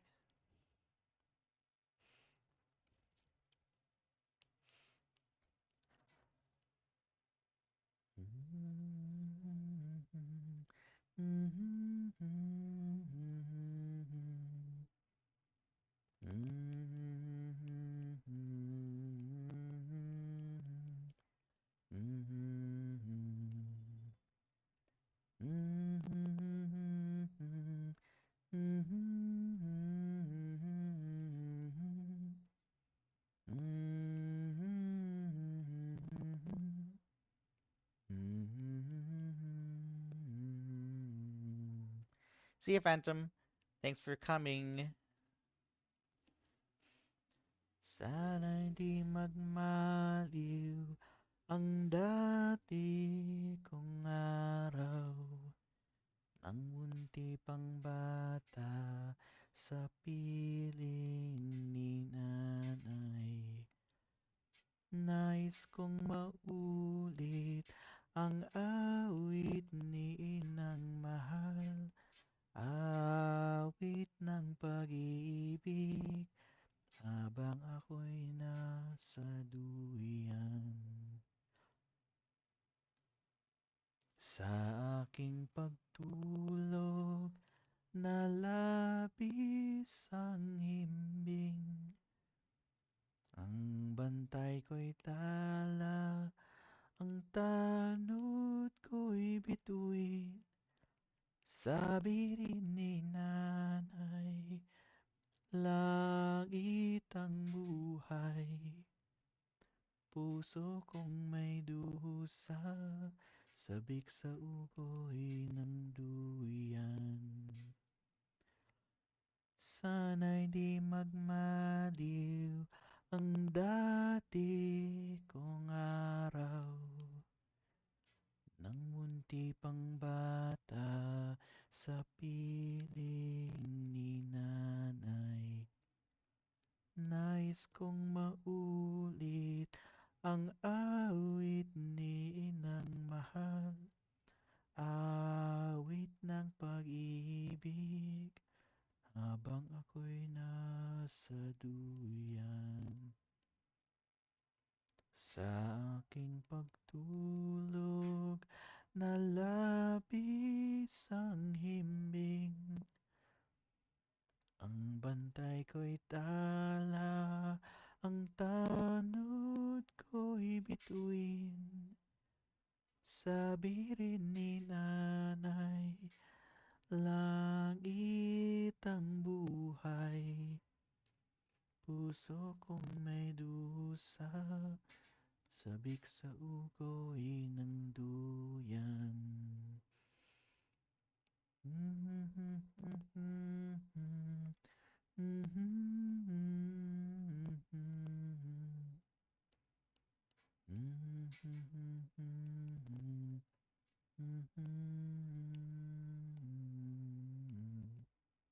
Hello, welcome.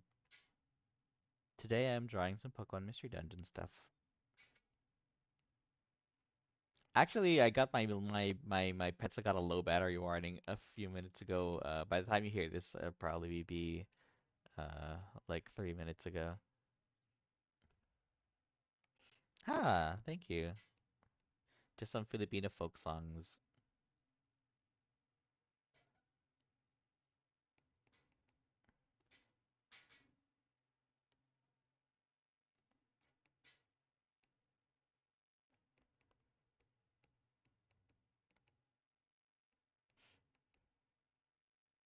Hi. I'm still drawing, but I think I need to take a break now because my pencils are running out of battery, which is unfortunate because I just started on this thing. Uh, I can probably take a break for like 20, 30 minutes and just keep the stream going. I would probably just play some music in between because, I can't keep working if I don't have battery in my pencil. So I think I'll do that. BRB to charge tablet pen will keep stream going.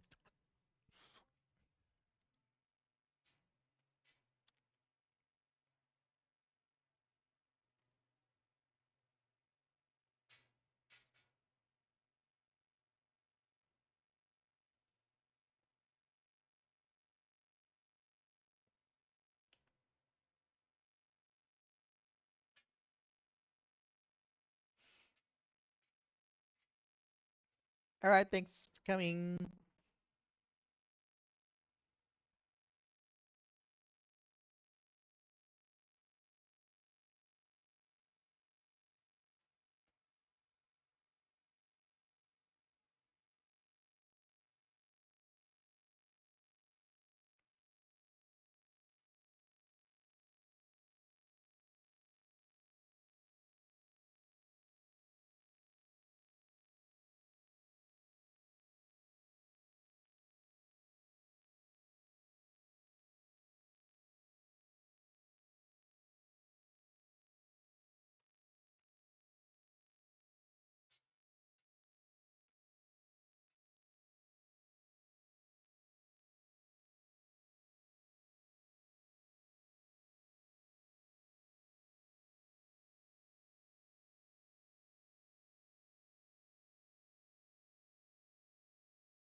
Hello, I am back.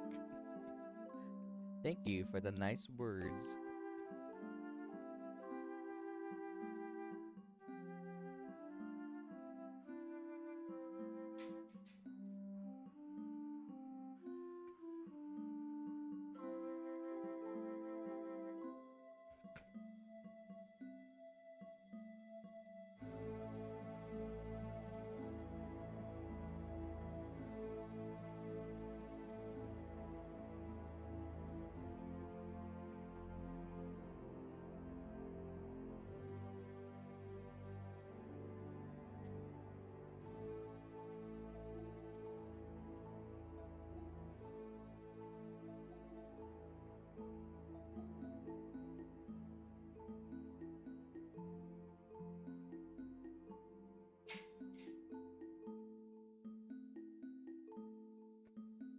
You had fun?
Yeah, Kieran was a little intimidating before he had his character development.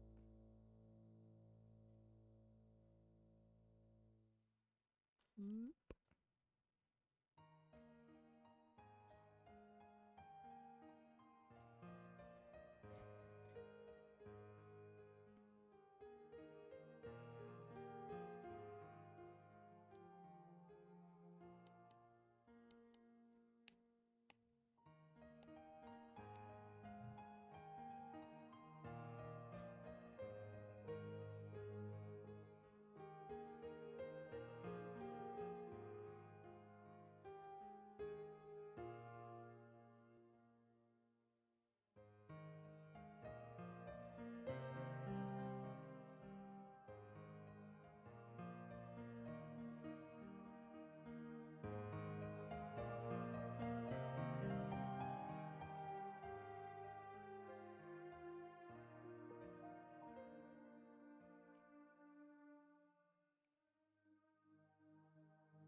Oh yeah, go light on the spoilers then.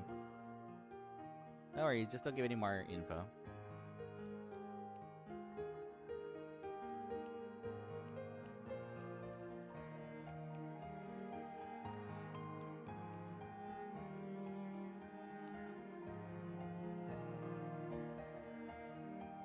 Yeah, like I said, just don't give any more info.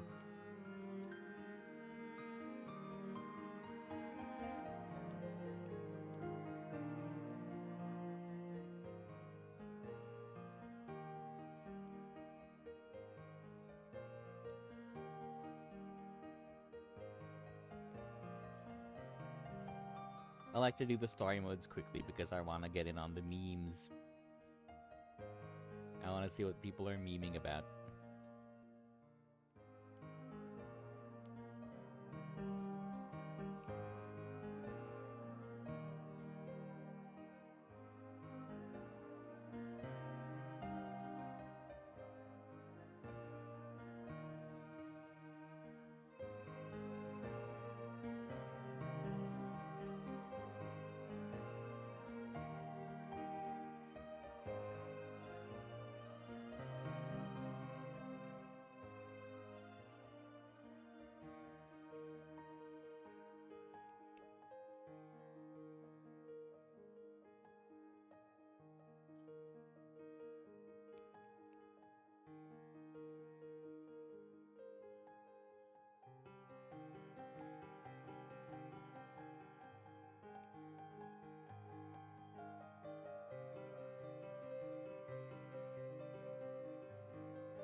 Oh, sorry, I was looking at chat. I was reading something else. Which PMD game did I like the most? Maybe Super Mystery Dungeon. I haven't finished it, but like, but then again, Super Mystery Dungeon doesn't have quick save, which is one of the things that I dislike about it. It is very special to me though. Rescue Team on the Switch is the one that I played the most for sure. Like uncontested right now.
Bloom scroll. That's a good way to. That's a good term. I like that.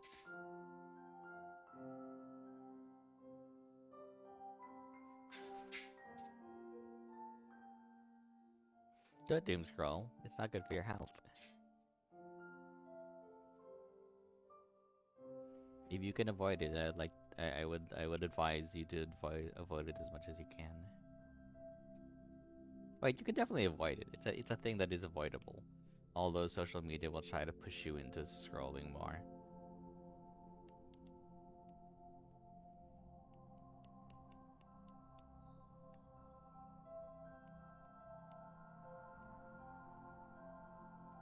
Oh, bye! Thanks for coming.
Thank you.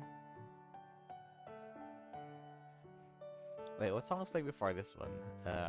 I'll see if I can check back. Although I don't know if it'll be the same song.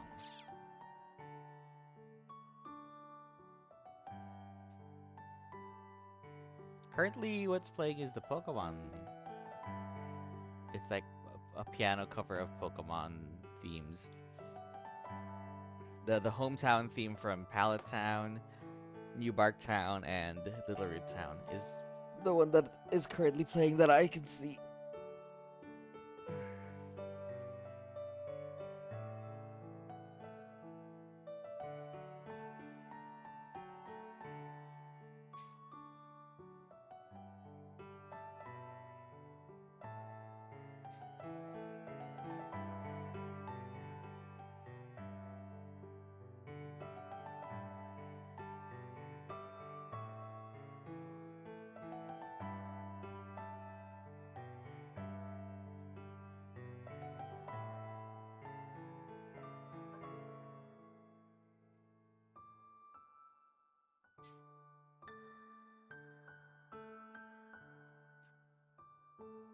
Ah, before Palton?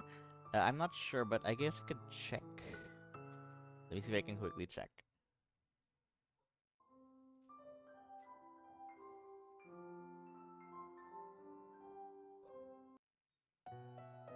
Okay. Yeah, the song that was playing before that was an original song of mine.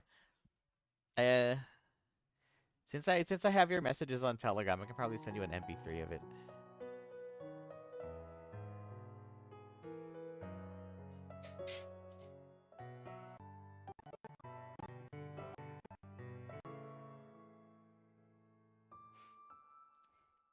It's called Tadaima. That was a song we playing before this.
Yes, correct, Lucari Kid. That is where I got the title of the song.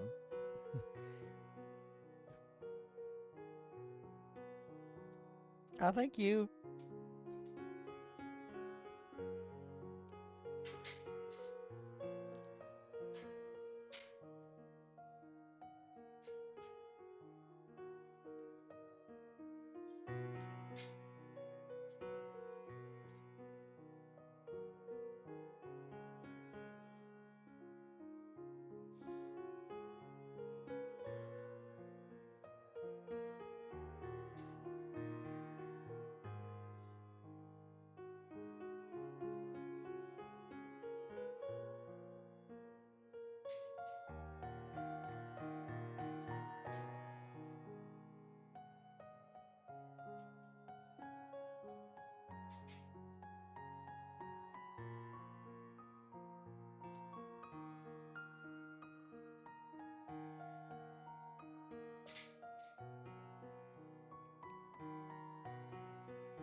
Ah, thanks.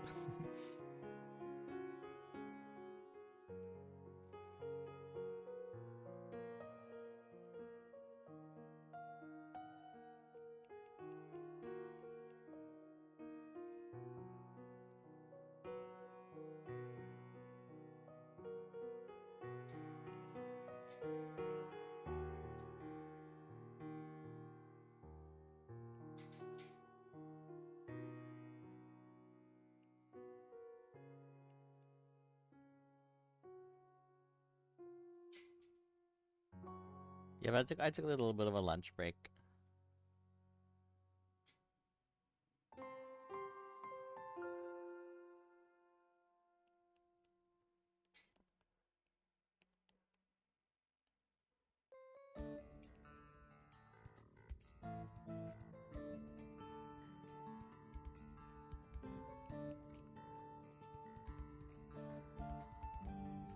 But actually, before I play this song, I'll go play Tadaima again.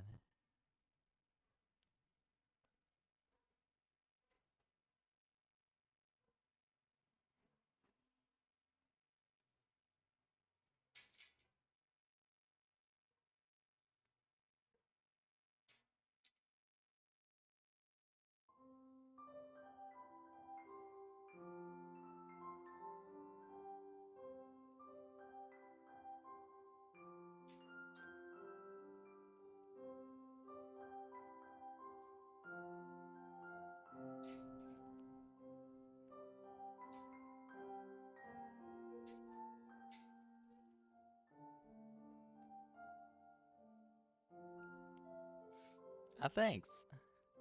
I'm very happy. Gentle cuddles are they're good for the heart.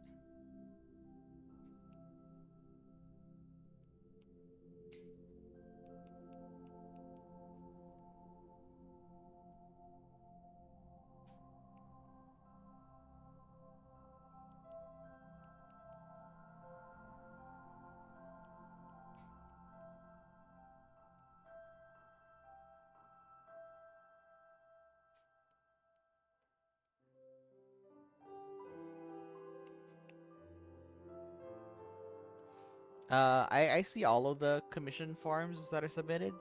It's just that I can't respond to all of them at once. Oh well, the ref sheet you can send that later when I message you privately.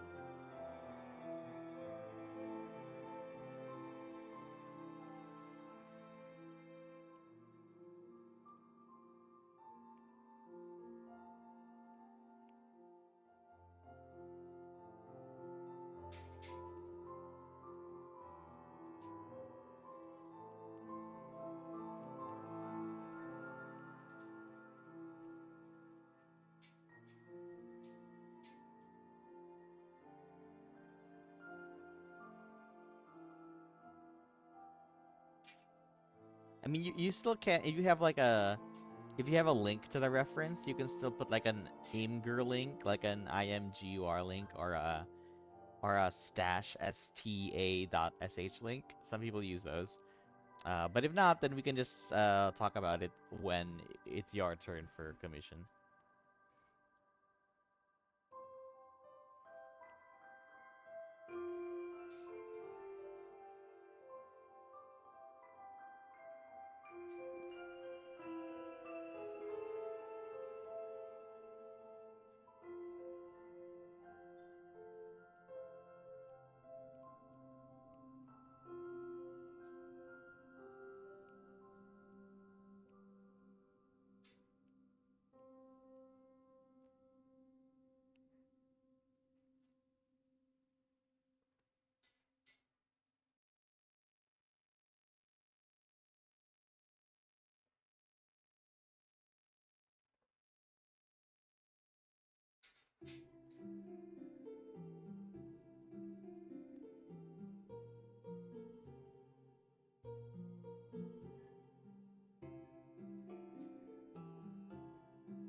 Definitely. I'm still we're in the I assume we're in the same country unless you don't live in the Philippines. But yeah, it's still lunchtime here.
I'm here.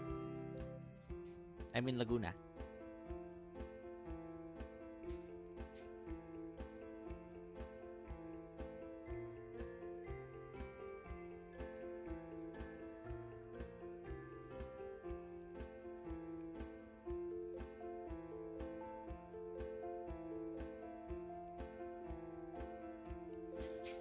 The reason I use American time is because I know that a lot of my audience lives in America.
I'm actually kind of tired.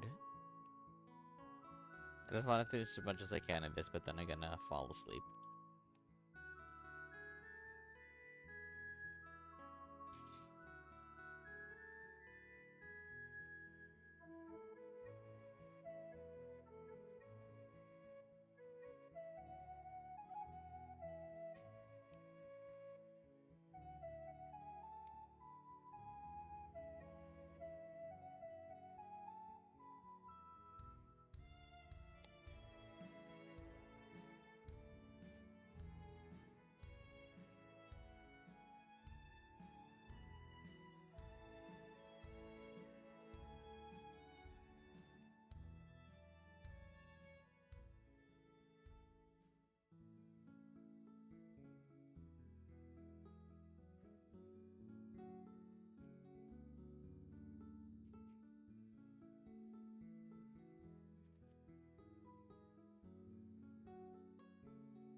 Hello. Thank you.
Ah, I'm glad.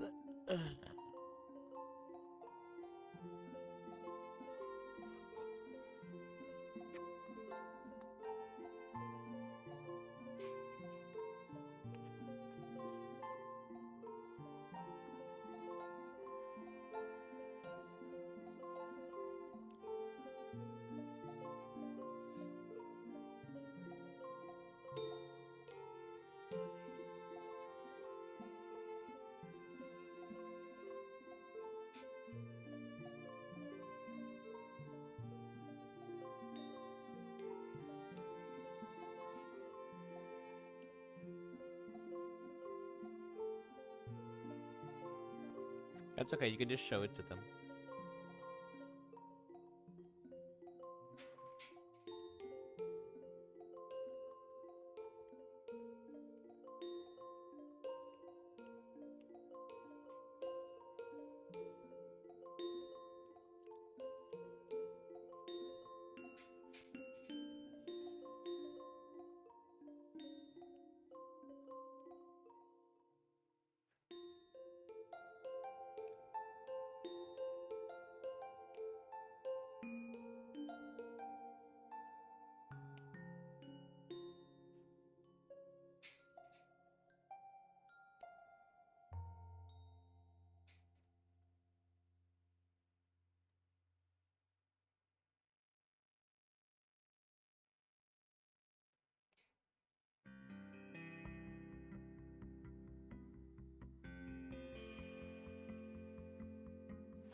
I'm pretty good. I'm getting tired though. Is the next commissioner here in chat? Angel? Because if Angel's not in chat, I'm gonna ask them that I'll do their commission next time because I am getting sleepy.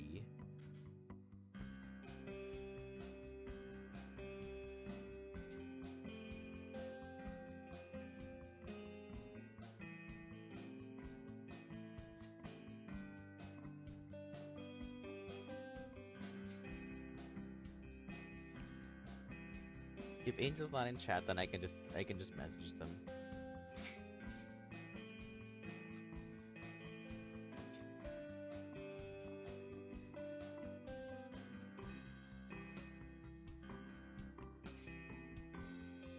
Thanks, glad you think so.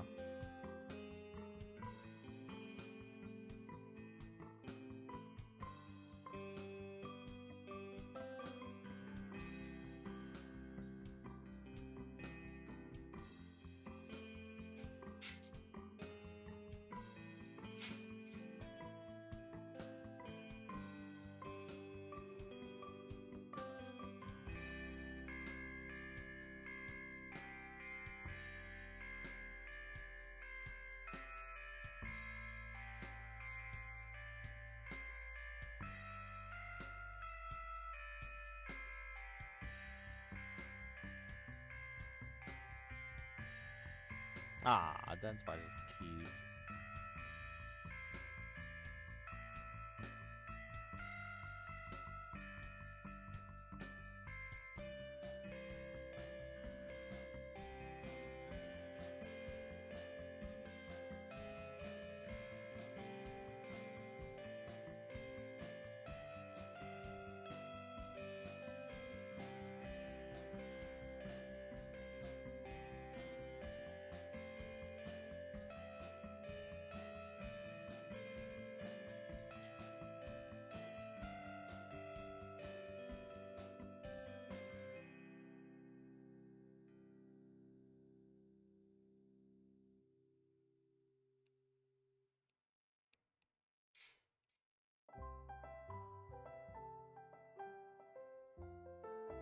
Ah, yeah, that's a good question.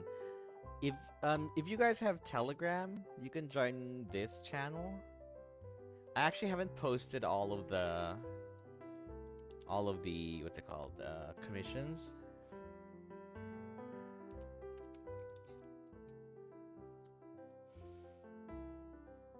but I can also make a Tumblr post for them. But if you want to see my art, a lot of them are here on this. Oops. Uh, Let me make that into a link instead.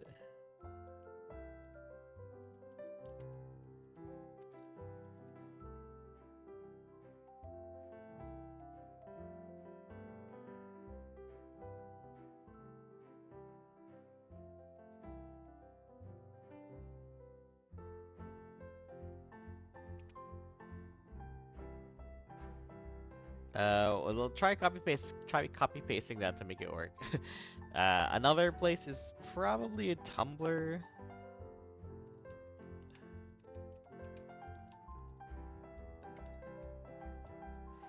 Yeah, I quite like Tumblr, but just make sure that you don't add your contacts to it, like because Telegram uses your phone number, so I don't use like add contacts.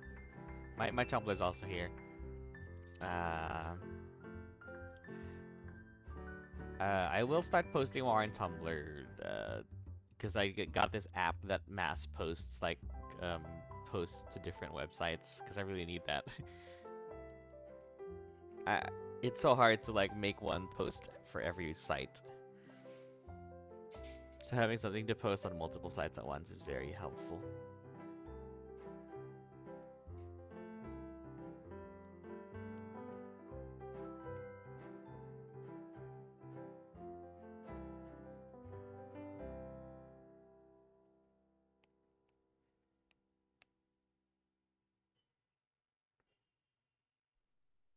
You can reply or look for a post that has something to do with Pokemon Mystery Dungeon. Just search for it in the magnifying glass, and then you can reply to that one.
Ah, thanks.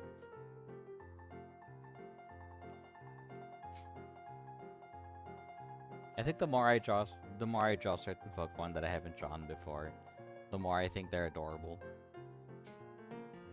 Like Sceptile. I hadn't thought of Sceptile as that particularly adorable before, but now I think I do.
All right. need a rest.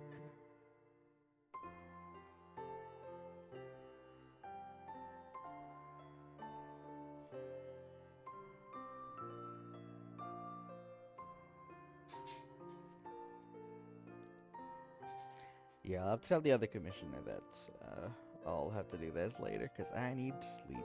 It's a good thing they're not online now, though. That way, they didn't wake up or they didn't have to wait for nothing. Yep, that was our quest. Ooh boy. Thank you.